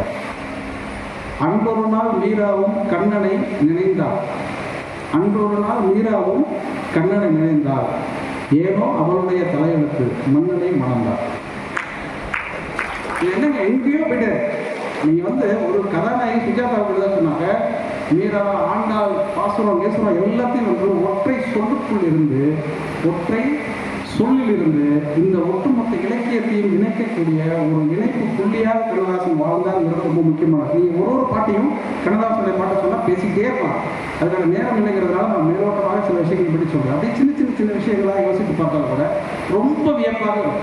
கண்ணதாசன் மட்டும் இல்லை, தமிழ் பாடலாசிரியர்கள் அத்தனை பேருக்குமே இந்த நுட்பத்தை கண்டுபிடிக்கலாம். இப்போ பூப்படைந்த பெண்ணை, பொண்ணை, புத்தகம், 3ஐயும் மாற்றான் கொடுத்து காப்பாற்றுன்னு கேட்கறது சரியில்லைன்னு எழுதுனால உடம்புல நேரம் அடையுது. இந்த 3ஐயும் அவர் எங்கிருந்து எடுத்து பாருங்க, நல்லா யோசிச்சு பாருங்க. இப்படி இந்த 3ஐயும் இணைச்சி சொல்றதுக்கு அவர் எங்கிருந்து எடுத்திருப்பாங்கன்னா புத்தகங்கள் இருந்தால் எடுத்திருப்பார். நீங்க சாதாரண இப்போ இந்த குதிரை பேரம், குதிரை வேகம் அப்படியெல்லாம் நடந்துட்டு இருக்குல்ல ஒரு பிரச்சனை, இதை பத்தி காலமேக பாடியிருக்கிறார். இப்போ நான் சொன்ன அதிர்ச்சியா இருக்க உங்களுக்கு, காலமேக புலவர் இந்த குதிரை பேரத்தை பற்றி, குதிரை மேல உன்னை ஏற்றி கொண்டுருவேன்னு திருமலை ராயனுடைய மன்னன் அவையில் அதிபதிர கவின்னு ஒருத்தனை திட்டி பேசும்போது இதே குதிரை பேரத்தை நடத்திருக்கிறார். இன்னைக்கு பார்த்து போய் நீங்கள் தேடி நீங்கள் படிச்சுக்கங்க. அதை நான் முழுசாக சொல்லலை, சொன்ன விவகாரமாக நான் திரும்பி இறங்கும்போது என்னை கைது பண்ணிவிடுவாங்க. அதனால நான் முழுசாக சொல்லலை. இப்படி இலக்கியத்திற்குள்ளும் கவிதைக்குள்ளும் ஒவ்வொரு சின்ன சொற்களுக்குள்ளும் இருந்து நாம் இலக்கியத்தை நுகர்ந்து எடுக்கிற போது இந்த புத்தகம் ரொம்ப முக்கியமானதாக இருக்கும். இப்போ அன்பே பிப்ரவரி அப்படின்னு ஒரு தலைப்பு வச்சுருக்காங்க. அது என்ன பிப்ரவரி 14 தான் காதலர் தினம் வருது, புரியுதா? அதனால தான் அந்த அன்பே பிப்ரவரி, அப்படி தானே? எதுக்கு இப்போ பிப்ரவரி வச்சுருக்காங்க? வேற ஏதோ ஒரு ஜனவரின்னு வச்சாங்க. அன்பே ஜனவரினா போச்சுக்கோ போகிறோம். அப்படி சின்னதாக நம்ம யோசிக்கக்கூடிய ஒரு விஷயத்திற்குள்ள என்ன இருக்குங்கிறத நம்ம தேடி பார்த்தோம்னா ரொம்ப ஆச்சரியமாக இருக்கும். 2-3 தினங்களுக்கு முன்பு நான் ரொம்பவும் மதிக்கக்கூடிய கரிசல் எழுத்தாளர் பூமணி அவர்கள் காலமாயிட்டார். ரொம்ப எனக்கு வருத்தமாக போயிடுச்சு. இல்லைன்னா அவர் கடைசியில் அவருடைய வெக்கை நாவல் அசுரன் என்கிற திரைப்படம் வந்தது இல்லையா, அந்த படத்துக்கு நான் பாட்டெல்லாம் எழுதியிருக்கேன். அது அந்த எள்ளுவைய பூக்களைய ஒரு பாட்டெலாம்.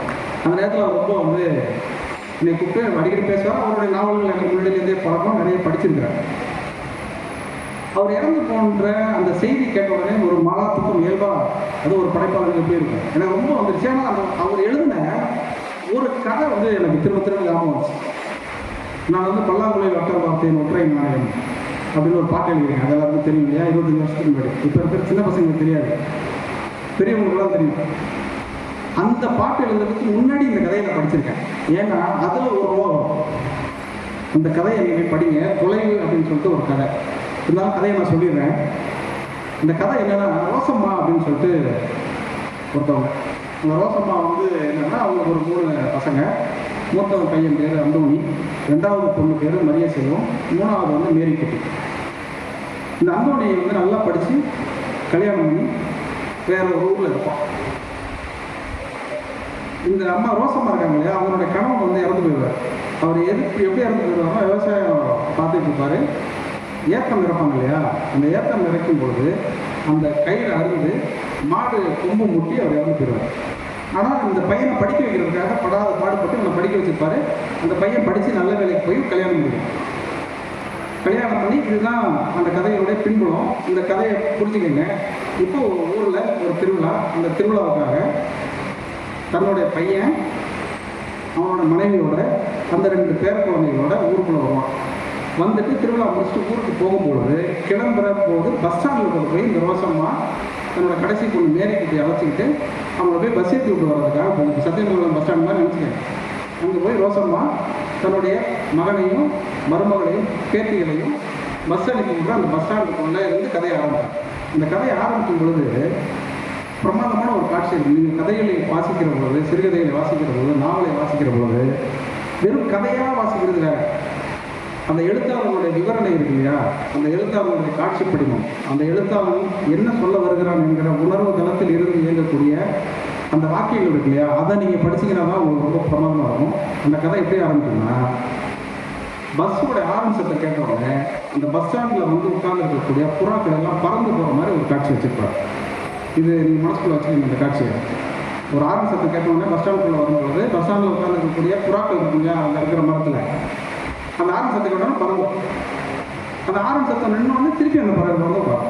இது அந்த காட்சியை வச்சுருப்பார். இது எதுக்கு சம்மந்தமாக அந்த காட்சியை வைக்கிறார் அப்படின்னு நீங்கள் யோசிச்சுட்டே இருக்கும்போது அந்த கதையை ஆரம்பிச்சிருவார். ஆரம்பித்து ஒன்று ஒன்றா சொல்லிகிட்டே வருவார். இந்த அம்மா வந்து ஒரு ஏழை தாய், சிலுவையெல்லாம் போட்டு நல்லபடியாக போயிட்டு வாப்பா அப்படின்னு சொல்லுவாங்க. சொல்லும்பொழுது இந்த மேரிக்குட்டிங்கிறது ஒரு 5-6 வயசு சின்ன வயசு குழந்தை. இவங்களுடைய ரோசம்மாவுடைய கடைசி பொண்ணு. இன்னொரு பொண்ணு இருக்கு இல்லையா, மரிய செல்வங்கிறது. அந்த பொண்ணு வயசுக்கு வந்து ஒரு சின்ன வேலையில் இருக்கும். அந்த பொண்ணு கல்யாண வயசில் இருக்குது. அதை தாண்டி சின்ன பொண்ணு. இந்த சின்ன பொண்ணு கூட்டிகிட்டு தான் பஸ் ஸ்டாண்ட் வந்து பஸ் ஏற்றி போயிருக்காங்க. இப்போ அந்த பையன் வந்து சொல்கிறான், நல்லபடியாக போயிருங்கப்பா, பத்திரமா போங்க, அந்த குழந்தை குட்டியெல்லாம் வச்சு நீங்கள் எப்படி போவேன்னு எனக்கு பதட்டமாக இருக்குது அப்படின்னு வழக்கம் போல் அம்மாவும் மகனும் பேசக்கூடிய அதே ஒரே இடம். அந்த பையனுடைய மனைவி இருப்பாங்க, அவங்க பேர் வயலட். அவங்க பேர். அந்த பொண்ணு நல்ல பொண்ணு, வசதியான வீட்டு பொண்ணு. வசதியான வீட்டு பொண்ணு என்னன்னு ஏன் சொல்கிறேன் அப்படின்னா, இப்போ வரைக்குமே அந்த வீட்டுக்குடைய மளிகை சாமான்லாம் அவங்க அப்பா வீட்டில் இருந்தால் வருது. அப்படின்னா அந்த பொண்ணு எப்படி இருக்கும்? நல்ல பொண்ணு தான் இல்லையா? நல்ல பொண்ணு, வசதியான பொண்ணு. இந்த அந்தோணி ரொம்ப மோசமானவெல்லாம் கிடையாது. அவனும் பொறுப்பான பையன் தான். அவனுக்கு வரக்கூடிய வருமானத்தில் அம்மாவுக்கு மாதம் மாதம் அனுப்பிட்டு இருக்கிறான். இந்த மாதிரியான ஒரு சூழல். இந்த தங்கச்சிக்கு கல்யாணம் பண்ணும். இதுதான் இப்போ இருக்கக்கூடிய சூழல். இதை பற்றி பேசிட்டே இருக்கும் பொழுது இந்த அம்மா என்ன சொல்லும், இந்த கடைசியாக இருக்கக்கூடிய மேரிக்குட்டி இருக்கு இல்லையா, அதை விளையாட்டிக்கிட்டே இருக்கும். ஏப்பா நீ வேணா ஒன்று செய்ய, உங்கள் அண்ணன் கூடயே நீ போய் படிய, பட்டத்தில் போய் நீ படிச்சுனா நல்லா படிக்கலாம்ல அப்படின்னு ரோசம்மா வந்து தன்னுடைய கடைசி மகளான மேரிக்குட்டிகிட்ட சொன்னோடனே அந்த பொண்ணு என்ன சொன்னோம், இல்லைன்னு முடியாது, அப்படி நான் வந்து அங்கே போய் அண்ணா வீட்டில் வந்து படிக்கணும்னா நீ என் கூட வரணும் அப்படின்னு சொன்னோன்னா வயலட்டோட மனநிலையை யோசிக்கங்க. அம்மாவும் சின்ன குழந்தையும் நம்ம வீட்டுக்கு வந்துட்டா என்ன வருங்கிறதெல்லாம் அவர் சொல்லவே மாட்டார். பையன் பதட்டத்தோட பார்ப்போம்.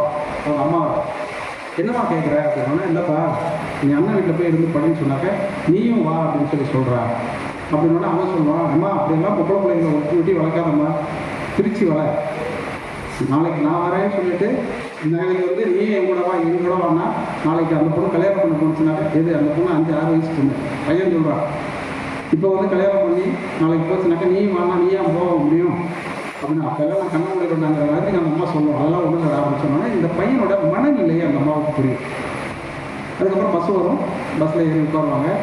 எல்லோரையும் பஸ் ஏற்றி மேலே போய் பார்த்தோன்னா மேலே போய் பக்கத்தில் பையன் பக்கத்தில் வராங்க, நல்லபடியாக பார்த்து போப்பா, பிள்ளைங்களை பார்த்துக்க வழக்கமாக சொல்லுவாங்க இல்லையா பெரியவங்க. அது மாதிரி எல்லாம் சொல்லி முடிச்ச உடனே அந்த அம்மா சின்ன காதுகிட்டோன்னு சொல்லுவோம், மாதம் மாதம் பணத்தை வந்து சொன்னாலும் கொஞ்சம் கரெக்டாக அனுப்பியிருப்பா அப்படின்னு சொல்லுவோம். அவனுக்கு கொஞ்சம் ஒரு மாதிரி சங்கடமாக இருக்கும். எல்லா பையனுக்கும் இருக்கக்கூடிய அதே பிரச்சனை தானே, கொஞ்சம் சங்கடமாக இல்லைம்மா அனுப்பிடுறப்பா அப்படின்னு சொல்லி தலையாட்டுவான். தலையாட்டினோடனே டக்குன்னு வந்து இந்த மேற்குட்டி விளையாடிட்டே இருந்தீங்க, வா கீழே வா பஸ் எடுக்க போகிறாங்க நம்ம போவோம் அப்படின்னு சொல்லிட்டு அந்த அம்மா வளர்த்து கொண்டு கீழே விழுகிற போது அந்தோணி சொல்லுவான், மனைவிட்ட கேட்பான், பர்ஸு கொடு அப்படின்னு கேட்பான். பாவம் அவன் பர்ஸு வயலட் அம்மாட்ட தானே இருக்குது, பர்ஸை கொடுன்னு கேட்பான். அந்த அம்மா பர்ஸை கொடுத்துருந்தா இந்த கதையில் ஒன்றுமே இல்லை. அது ஏன் அப்படின்னு கேட்போம். மேற்குட்டிக்கு ஏதாவது கொடுத்துட்டு போவோம் அப்படின்னு சொன்ன உடனே அது பர்ஸை கொடுக்காது. பர்ஸை திறந்து பர்ஸிலேருந்து ₹1 எடுத்துக்கணும். அந்த ₹1 வாங்கிட்டு அந்த மேரிக்கிட்ட கீழே இறங்கும், பஸ்ஸு போயிடும். அந்த ₹1 மேரிக்கிட்டே கொண்டு வந்து அம்மா கிட்ட வந்து அந்த ₹1 கொடுக்கும்.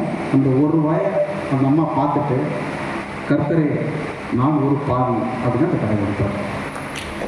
₹1 கையில் வச்சு நான் ஒரு பாவி, நான் ₹1 பாட்டு எழுதி லட்ச லட்சமாக சம்பாதிச்சிட்டேன், கோடி கோடியாக ரசிகர்களை பெற்றுட்டேங்கிறது. ஆனால் அந்த ₹1 அந்த அம்மா கையில் வருகிற போது அந்த அம்மா ஏன் தன்னை ஒரு பாவி என்று சொல்லிக் கொண்டதை நீங்கள் யோசிச்சு பாருங்க. அப்படி கதைகளை வந்து படிக்கிற போது, ஒரு கவிதையை படிக்கிற போது சின்ன 2 வரி, ஒரே ஒரு சின்ன சின்ன உதாரணங்களாக நான் சொல்கிறேன். ஒரு பாட்டு கேட்கும்போது நம்ம எப்படி கேட்குறோம், கடந்து போயிடும் இல்லையா? ஒரு பாட்டை கேட்போம், நல்லா இருக்கு அப்படின்னு சொல்லிட்டு போயிடும். ஆனால் அந்த வரியை நீங்கள் கொஞ்சம் யோசிச்சு பார்த்தீங்கன்னா அதுக்குள்ள ஒரு பண்பாட்டின் தொடர்ச்சி இருக்கும், ஒரு இலக்கியத்தின் தொடர்ச்சி இருக்கும், ஒரு தத்துவத்தின் தொடர்ச்சி இருக்கும். அது ரொம்ப முக்கியமானது. ஒரு பழைய பாட்டு இங்கே இருக்கக்கூடிய அம்மாக்கள் உலகமே தெரிஞ்சிருக்கும். நாம் ஒருவரை ஒருவர் சந்திப்போம் என காதல் தேவதை சொன்னால், என் இடது கண்ணும் துடித்தது உன்னை கண்டே நின்னால் நன்னால் அப்படின்னு தான் அம்மா பாடுவாங்க. 2 பேரும் ஒரே காதல் தானே, 2 பேருக்கும் 2 கண்ணு இருக்குது, 2 பேருக்கும் இருக்கிற ஒரே காதல் தான். எம்ஜிஆர் பாடும்போது சொல்லுவார், நாம் ஒருவரை ஒருவர் சந்திப்போம் என காதல் தேவதை சொன்னால், என் வலது கண்ணும் துடித்தது உன்னை கண்டே நின்னால் நன்னால். இவர் வலது கண்ணையும் அந்த அம்மா இடது கண்ணையும் ஏன் துடிக்கணும்? 2 பேருக்கு இருக்கிற ஒரே காதல் தானே, 2 பேருக்கும் ஒரே கண் தானே துடிக்கணும். என்னைக்காவது இதை நீங்கள் யோசிச்சு பார்த்துருக்கிறீங்களா? நீங்கள் யோசிச்சு பாருங்க. இது மாதிரி கேட்டுட்டு நான் வந்து ஏன் 2 பேருமே வலது கண்ணே துடிக்க வேண்டியதானே அப்படின்னா, நம்மளுடைய பண்பாட்டில், நம்முடைய நம்பிக்கையில், நம்முடைய ஐதீகத்தில் இடது கண் துடித்தால் பெண்ணுக்கு நல்லது, வலது கண் துடித்தால் ஆணுக்கு நல்லது அப்படின்னு வச்சுட்டாங்க.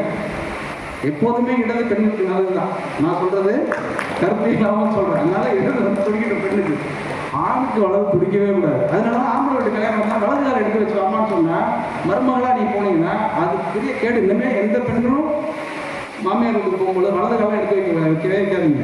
இடது காலம் தான் தூக்கி வைப்பேன், ஏன்னா இடது தான் எனக்கு முக்கியம்னு சொல்லி கால் வச்சு போயிடுங்க.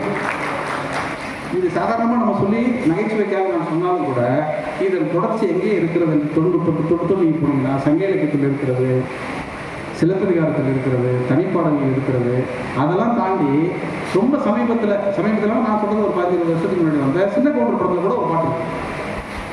நான் இந்த மாதிரி ஒரு பாட்டிலும் இருக்கக்கூடிய இந்த தொடர்ச்சியை கவனிச்சுட்டே இருக்கேன். எவ்வளோ பேர் மாறி எழுதுறவங்களாம் வேற ஆளாக இருப்பாங்க, ஆனால் இந்த கருத்தை திரும்பி எழுதுவாங்க. கூண்டுக்குள்ள ஒன்றை வச்சு கூடி நின்று ஒரு வச்சு ஒரு பாட்டு இருக்கு இல்லையா? அதில் கண்ணு வளர்ந்துகள்னு தானா துடிச்சதுன்னா ஏதோ நடக்கும் பேச்சுன்னு ஒரு பாட்டு இருக்கு. இது காளி வந்து எப்பயோ வருஷத்துக்கு எழுதிட்டார். அதுக்கப்புறம் ஆர்மி விவேகுமார் எழுதிட்டார். அதுக்கப்புறம் நானும் எழுதிட்டேன்னு வச்சுக்கோங்க. என் பாட்டை திரும்பிங்கன்னா இது மாதிரி நிறையா இருக்கும். ஏற்கனவே எழுதுனே தான் நான் எழுதுவேன், உங்களுக்கு தெரியாத மாதிரி எழுதிடுவேன். நீங்களும் நல்லா இருக்குன்னு கொண்டாடுவதனால் தொடர்ச்சியாக பாட்டு கொடுக்குறாங்க. என்னைக்காவது ஒரு நாளைக்கு நிச்சயமாக நான் நம்பிக்கையோடு சொல்கிறேன், ஒரு நல்ல பாடலை நான் எழுதாமல் போகவே மாட்டேன். ஆனால் அதுக்கு இன்னொரு 2500 பாட்டை எனக்கு கொடுக்கணும், அப்போ தான் எழுத முடியும்னு நினைக்கிறேன். ஏன்னா ஒரு பாடலை, ஒரு கதையை அவர் சொல்கிற போது அந்த அனுபவம் நமக்கு வாய்த்திருக்கான்னு நம்ம பார்க்கணும்.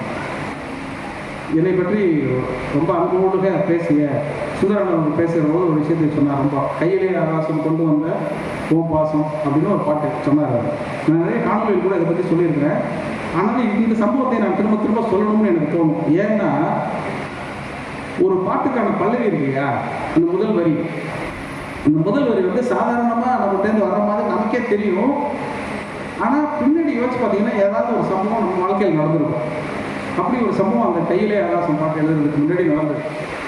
அது எப்படி நடந்ததுன்னு நான் சொல்கிறேன். அந்த பாட்டை பற்றி, அந்த படத்தை பற்றி எனக்கு எதுவுமே தெரியாது. முதல்ல திடீர்னு ஒரு நாள் அந்த படத்தினுடைய இசையமைப்பாளர் ஜிவி பிரகாஷ் வந்து சொன்னானே, இந்த சூரரை போட்டுன்னு சொல்லிட்டு சூர்யா நடிச்சிருக்கக்கூடிய ஒரு படம், அந்த படத்தை ரீரெக்கார்டிங் பண்ணிட்டு இருக்கேங்க. அதில் வந்து செகண்ட் ஹாஃபில் கிளைமேக்ஸ் 3 கிளைமேக்ஸ் முன்னாடி ஒரு 10 நிமிஷம் ஒரு காட்சி போகுது. அவன் வந்து கிராமத்தில் இருக்கக்கூடிய பாட்டியெல்லாம் அழைச்சிட்டு ஃப்ளைட்டில் போயிட்டு ஜெயிச்சிட்டேன்னு அவர் திரும்பி வரணுங்க. அந்த கேப்பை வந்து அவர் வந்து இங்கே வந்து ஏர்போர்ட்டில் வந்து இவங்களை ஏற்றி அழைச்சிட்டு போய் திருப்பி இவ்வளோ வானத்தில் பறக்க வச்சு திருப்பி வந்து இறக்கி விடுற வரைக்கும் எந்த வசனமும் இல்லை, வெறும் ஃபேஸ் ரியாக்ஷன் மட்டும் இருக்குது. இந்த ரியாக்ஷன்லாம் நான் எவ்வளோ ரீரெக்கார்டிங் வாட்சாலும் அந்த உணர்வை என்னால் கொண்டு வரவே முடியலன்னா, அதனால் அந்த இடத்துல ஒரு சின்னதாக ஒரு பாட்டு வச்சுக்கலாம் அப்படின்னு சொல்லி அந்த குறிப்பிட்ட அந்த படத்தில் இருக்கக்கூடிய 7 நிமிஷம் இருந்தாங்க. அந்த 7 நிமிஷத்தை மட்டும் எனக்கு வெட்டி அனுப்பிச்சுட்டார் வாட்ஸ்அப்பில். நான் பார்த்துட்டாங்க ஒரே மாதிரி இருக்கு, என்ன பண்ணலாம்னா இதுக்கு எழுதிருங்க அப்படின்னு சொல்லிட்டாங்க. அப்புறம் பின்னாடியே ஒரு டியூனே அனுப்பிச்சிட்டேன். இந்த டியூனை வச்சுட்டு நான் எழுதி அனுப்பிச்சிட்டேன். அடுத்த ஒரு 6 மணி நேரத்தில் அந்த பாட்டு ரெக்கார்ட் பண்ணியாச்சு. ஏன்னா மொத்த படமும் பார்க்காம இந்த படத்தில் உள்ள கையிலே ஆகாசம் கொண்டு வந்த ஒரு பாசம் காலமே போனாலும் போக ராசம் எப்படி நான் ஃபீல் பண்ணேன் அப்படின்னு சொன்னோன்னே நான் சொன்னேன், எனக்கும் ஒரு பாட்டி இருக்குது இல்லையா, என் பாட்டியும் இப்படி பின்னாடி போகலாம் ஆசைப்பட்டிருக்கேன், அதெல்லாம் எனக்கு மனசில் இருக்குமாடா அப்படி தான் எழுதினேன். இல்லை இல்லை இல்லை நீங்கள் எதாவது விளக்கமாக சொல்லுங்க அப்படின்னு சொன்ன உடனே நான் அந்த கதையை சொன்னேன். அதை உங்கள்கிட்ட இப்போ நான் சொல்கிறேன். நான் வந்து சினிமாவில் பாட்டுலாம் எழுதி மன்மதராசன் ஒரு படம் பாட்டு கேட்டிருக்கீங்களா? அந்த பாட்டு ஒரு ஒன்று உலகம் பூரா பயங்கர இதாகிடுச்சு, அது பெரிய வெற்றி அடைஞ்சி. ஒரு பக்கம் பயங்கரமாக திட்டிகிட்டு இருந்தாங்க, இந்த பாட்டெலாம் எழுதுறவங்களாம் நீங்கள் பாடலாசிரியர் வாழ்றாங்கன்னு சொல்லி திட்டிட்டு இருந்தாங்க. ஆனால் உலக நாடுகளுக்கு என்னை கூப்பிட்டாங்க. அப்படி கூப்பிடும்போது துபாயில் ஒரு முறை, அந்த முதல் முறை அப்போ தான் போகிறேன் நான்.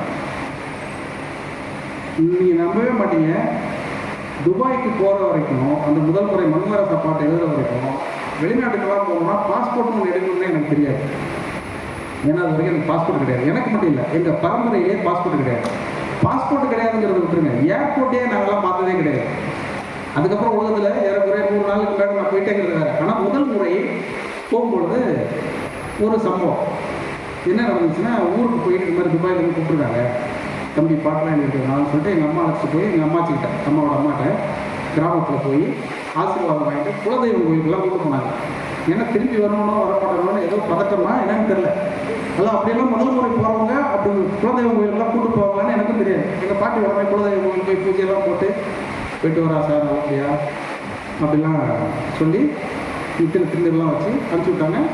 எனக்கு வந்து ஏர்போர்ட்டில் அனுப்பும்போது பார்த்தா ஏதோ போகிறது போகிற மாதிரி எங்கள் வீட்டிலேருந்து ஒரு 20 பேர் வந்து இமிக்ரேஷன் ஆஃபீஸரே பயப்படுற அளவுக்கு ஒரே கூட்டத்தோடு நடத்திட்டாங்க. எனக்கு எதுவுமே தெரியாது. நான் கூட பாஸ்போர்ட் வச்சு பையை வச்சு உள்ளே போய் எப்படியோ போயிட்டு திரும்பி வந்த பிறகு நல்லபடியாக பையன் திரும்பி வந்துட்டான் அப்படின்னு உடனே திருப்பி ஊருக்கு கூட்டிகிட்டு போவாங்கல்ல, திருப்பி குலதெய்வத்துக்கு போய் நன்றி சொல்லுவோம்ல, திருப்பி கூட்டிகிட்டு போகும்போது எங்கள் அம்மாச்சி எனக்கு ஆயிடுச்சு, ஏன்பா ரொம்ப பக்கத்தில் இருந்து ஏன் நிலவை எதுவும் கையில் பிடிக்க முடிச்சா, ஜன்னலை திறமையா அப்படின்னு கேட்டுது.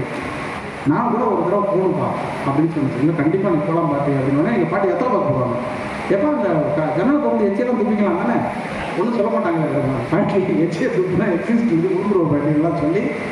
ஆனால் எங்கள் பாட்டிக்கு வந்து ரொம்ப ஆசையாக இருந்தது. நான் சொன்னேன் இன்னும் ஒரு 6 மாதத்தில் வந்து அப்போ வந்து இந்த ஐடி கார்டெலாம் வேணும் இல்லையா இமிக்ரேஷன் காட்டுறதுக்கு, அப்போ ரேஷன் கார்டெலாம் அவங்களுக்கு கிடையாது. அதனால் அதெல்லாம் வாங்கி நான் அழைச்சி போகிறேன்னு சொல்லிட்டு நான் 6 மாதம் இல்லை ஒரு 2-3 மாதத்துக்குள்ளேயும் அதை தயாரித்து ரெடியாகி கையில் வர்றதுக்குள்ளேயும் எங்கள் அம்மாச்சி இறந்து போச்சு. என் வாழ்க்கையில் நான் உலகத்தில் எந்த ஏர்போர்ட்டில் போய் நின்னாலும் ஒரு நிமிஷமாவது என்னை பார்த்தியா என்னோடய அம்மாச்சியை நினச்சி பார்ப்பேன். அங்கே யாராவது வயசானவங்க கிராஸ் பண்ணாங்கன்னா எங்கள் அம்மாச்சி முகம் எனக்கு அனுப்பிடுவாங்க. அதனால் கையிலே ஆகாசம் கொண்டு வந்து போய் அந்த பாட்டை இன்னைக்கு கேட்டு பாருங்கள். ஒரு பாட்டி வந்து தன்னுடைய பேரனுக்கு விமானத்தை பற்றி ஆகாயத்தை பற்றி என்ன சொல்லுமோ அதை தான் நான் எழுதுறேனே தவிர சூர்யாவுக்காகவோ சூரபை போட்டுக்காகவோ டேரக்டர் சொல்வதற்காகவோ நான் எழுதுறேன். எனவே கலை இலக்கியம் எல்லாம் அரசியல் எல்லாமே நம்முடைய வாழ்வில் இருந்து நிகழ்வது தானே தவிர தனியாக எங்கிருந்தாவது கொட்டுவதெல்லாம் கிடையாது. நீங்கள் நல்ல இந்த வெளியிட்டிருக்கக்கூடிய நூல்களை வெளியிட்டிருக்கக்கூடிய படைப்பாளிகளுடைய புத்தகங்களை நல்லா உருவாக்கி பார்த்தீங்கன்னா எங்கேயோ 2 இடம் 3 இடத்துல அவங்க சொந்த வாழ்க்கையில் பட்ட சோகங்கள், சொந்த வாழ்க்கையில் யாரையோ விட்ட அறை எல்லாம் அங்கே இருக்கு. அதனால் கொஞ்சம் கவனமாக நீங்கள் படித்து பார்த்தீங்கன்னா கண்டுபிடிச்சிடலாம். ஆனால் கண்டுபிடிக்கிற வரைக்கும் தான் சுவாரஸ்யம், கண்டுபிடிச்சிங்கன்னா சுவாரஸ்யம் கிடையாது. எனவே படைப்பு என்பது வந்து இந்த சுவாரஸ்யத்துக்காக தொடர்ச்சியாக இயங்கிக்கொண்டே இருப்பது. எந்த படைப்பாக இருந்தாலும் ஒரு சின்னதாக பாருங்களேன், ஒரு பாட்டு ஒரு கற்பனை வந்து எவ்வளவு உச்சத்துக்கு இருக்க முடியும். நீ யோசிச்சு பார்த்தீங்கன்னா ஆச்சரியமா இருக்கும். வெளியிலே மலர்ந்ததுன்னு ஒரு பாட்டு இருக்கு, வெளியிலே மலர்ந்தது அந்த பாட்டு இருக்கு இல்லையா, நான் பண்ணால் நல்லா இருக்காது, அதனால தான் சாப்பிட்றேன். அந்த பாட்டு நீங்கள் கேட்டுக்கீங்க. அதில் ஒரு வரி இருக்கு, கையளவு பழுத்த மாதுளை, கையளவு பழுத்த மாதுளை, பாலில் நெய்யளவு திரிந்த புன்னகை அப்படின்னு.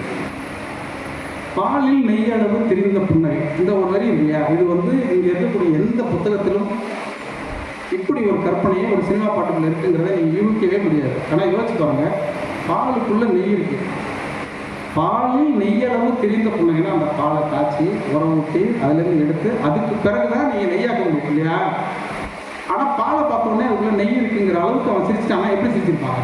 நானும் யோசிச்சு பார்த்தேன், இது எப்படினாலும் அந்த கவிஞர் எழுதியிருப்பார். பஞ்சரமாசனம் எழுதிய ஒரு பாட்டுது, போகிற போக்கில் போகிற வரியில் இது எங்கேயாவது சாதாரணமாக அவர் எழுதிருக்கவே முடியாது. இது நிச்சயமாக நான் வந்து என்னன்னா ரொம்ப சிறப்பாக இருந்துச்சுன்னா அது சம்மந்தப்பட்டா சிந்திச்சிருக்கவே மாட்டாங்கிறதுல ரொம்ப ஆழ்ந்த நம்பிக்கை இருக்கும். ஏன்னா நான் எழுதின எந்த நல்லதுமே நம்மளுது கிடையாதுன்னு எனக்கு நல்லா தெரியும். அதனால எங்கே இருக்கு திருப்பி தேடி தேடி பார்த்தா நாச்சியார் திருமொழியில் ஒரு இடம் இப்படியே இருக்கு, பாலில் நெய்யளவு திரிந்த புன்னகைங்கிறது. அப்போது ஒரு சினிமா பாட்டு எழுதுவது என்றாலும் கூட தம்பிக்கு சொல்லிக்கிறேன், ஒரு ஆண்டாள் பாஸ்கத்தை படிக்கணும், சங்க இலக்கியத்தை படிக்கணும், இப்படி தொடர்ச்சியாக நீங்கள் எல்லாவற்றையும் படித்தால்தான் சினிமா பாட்டை கொண்டு வந்து சேர்க்க முடியும். ஒரு நிறைய மரங்களை பற்றி நிறைய பேசணும், நிறைய பேசலாம். அதை பற்றிலாம் விதைகள் என்கிற தலைப்பே எனக்கு வந்து ரொம்ப பிடிச்சது. முன்னாடி ஒரு காவ் பண்ணோம்னா கவிதைகள் வாசகம் விட்டோம் இல்லையா, இந்த காவ் மட்டும் தூக்கிட்டார், என்னன்னு தெரியல, என்ன ஒரு காய் விட்டான்னு தெரியல, கவிதைகளுக்கு பதிலாக விதைகள் இருக்கு. இந்த விதைகளை தாண்டி இயல்பாகவே நம்முடைய அந்த விதை சொன்னோம் இல்லையா, அந்த டால்ஸ்டாயோட விதையின் கதையில் அந்த முட்டையை வச்ச பாரம்பரிய பண்பாடு இதெல்லாம் சொல்லிட்டு இருக்கோம் இல்லையா, அப்படி நம்முடைய பண்பாடுங்கிறது என்னங்க, அதுவும் சத்தியமங்கலத்தில் உங்களுக்கு சந்தனத்தை பற்றியும் தெரியும், வீரப்பனை பற்றியும் தெரியும், காட்டை பற்றியும் தெரியும், மரத்தை பற்றி தெரியும். மரத்தை நம்ம எப்படி பார்த்தோங்கிற மட்டியும் எடுத்துகிட்டு நீங்கள் ஒரு இரவை செலவிடுங்கள, ரொம்ப ஆச்சரியமாக சினிமா பாட்டில் வரக்கூடிய மரம் அதை மட்டும் யோசிச்சு பாருங்க, ரொம்ப பிரமிப்பாக இருக்கும். இப்படியெல்லாம் வந்து ஒரு ஒன்றும் இல்லை, நான் என்ன சொல்கிறேன்னா ஒரு பூ பேர் இருக்கு, சாதாரணமாக நீங்கள் யோசிச்சு பாருங்க, ஒரு உங்கள் தலையில் வைக்கக்கூடிய மல்லிகைப்பூ, நீங்கள் நிறைய பேர் பூ தலையில் மல்லிகைப்பூ இருக்குது. இந்த மல்லிகைப்பூ அப்படிங்கிறது நீங்கள் இப்போ இருக்கக்கூடிய பஸ் ஸ்டாண்ட்லையோ இங்கேயோ வழக்கமான ஒரு பூக்காராக்காட்ட நீங்கள் வாங்கி வச்சுருக்கீங்க. இந்த பூ வைக்கணுங்கிறது, அதுவும் பூ வாங்கி கொடுத்தா ஒரு பெண்களுடைய மனம் எப்படி இருக்கும், அது மாமா வாங்கி கொடுத்தா எப்படி இருக்குங்கிற எல்லாருக்கும் தெரியும். அந்த மனநிலை எப்படி வந்தது, காட்டில் இருந்த ஒரு மல்லிகைப்பூவை கொண்டு வந்து இந்த நகரத்தில் நவநாகரிகமான ஏஐ தொழில்நுட்பமெல்லாம் வந்துவிட்ட பிறகும் கூட இன்னமும் மாமா பூவாய் கொடுத்தா சிறப்பாக இருக்குது அப்படிங்கிற மனோநிலை எதனால் கட்டமைக்கப்பட்டது நீங்கள் யோசிச்சிங்கன்னா உங்களுடைய ஆதி மனநிலையிலிருந்து கட்டமைக்கப்பட்டிருக்கிறது. அதுதான் இலக்கியமாகவும் தத்துவமாகவும் அரசியலாகவும் எல்லாமுமாகவும் இருக்கிறது. இப்படி சாதாரணமாக சின்ன சின்ன விஷயங்களாக யோசிச்சு பார்த்தீங்கன்னா ரொம்ப ஆச்சரியமாக இருக்கும். நான் சாதாரணமாகவே வந்து ஏதாவது ஒரு வரிகளை வந்து எழுதிட்டு இந்த இயக்குனத்தை கொடுக்கும் பொழுது ஆனால் ரொம்ப சாதாரணமாக இருக்குது அப்படின்னு சொன்னால் சாதாரணமாக இருந்தால் தான் சிறப்பாக இருக்குன்னு சொல்லிடுறாங்க. ஏன்னா சாதாரணமாக இருக்கிறது அவ்வளோ கஷ்டம் இல்லையா. காந்தி ரொம்ப சாதாரணமாக தான் இருந்தார், ஆனால் நிறைய செலவு பண்ணார் இல்லையா. சிம்பிளாக இருக்கிறதுக்கு அவ்வளோ செலவு பண்ணணும். அது மாதிரி சிம்பிளாக எழுதுறதுக்கு வந்து அவ்வளோ சிரமப்படணும். நீங்கள் சிரமப்படாமல் எழுதலாம் அப்படின்னு நீங்கள் நினைக்கிறீங்க ஒரு வரியை, ஆனால் அது அவ்வளோ கஷ்டமாக இருக்கும். ஒரே சுச்சுவேஷன் சொல்கிறேன் பாருங்க, ஒரு டைரக்டர் தொடர்ச்சியாக ஒரு 5 படம் எடுத்தார். 5 படத்துக்கு நான் பார்த்துக்கிறேன். 5 படத்துக்கு ஹீரோ வேறு, ஹீரோயின் வேறு. 5 படத்துக்கு பாடலாசிரியர் நான் தான், இசையமைப்பாளர் அவர் தான், இமாம் தான். 5 படத்துக்கு எப்படி ஒரே சுச்சுவேஷன், கட் பண்ணால் சாங். 2 பேரும் பார்த்தாங்க சார், அப்படியே கண்ணில் பார்த்து கண்ணை பார்த்தோன்னே கட் பண்ணால் சாங்குன்ட்டான். கட் பண்ணால் சாங்கே, கட் பண்ணால் சாங்னா எதை கட் பண்ணுறது, அவன் என்னத்தை கட் பண்ணுறான்னு நமக்கும் தெரியாது. சரி சொல்லுப்பா கதை என்னப்பா அப்படின்னு சொல்லுவாங்க. அடுத்த படம் பார்க்க சொல்லணும். அந்த படத்தில் வந்து ஒரு சுச்சுவேஷன் சொன்னாங்க, இயக்குனர் கொண்டுறான்னு சொல்லிட்டு ரொம்ப நண்பர்கள். அவருக்கு முன்னாடி ஒரு படம் ஒரு எடுத்தார் திருத்தம்னு சொல்லிட்டு, அந்த படத்துக்கு நான் பாட்டு எழுதியிருக்கேன். அதுலேயும் கட் பண்ணால் சாங் தான், அது ஒரு எழுதியிருக்கோம். அதை விட்டுருங்க.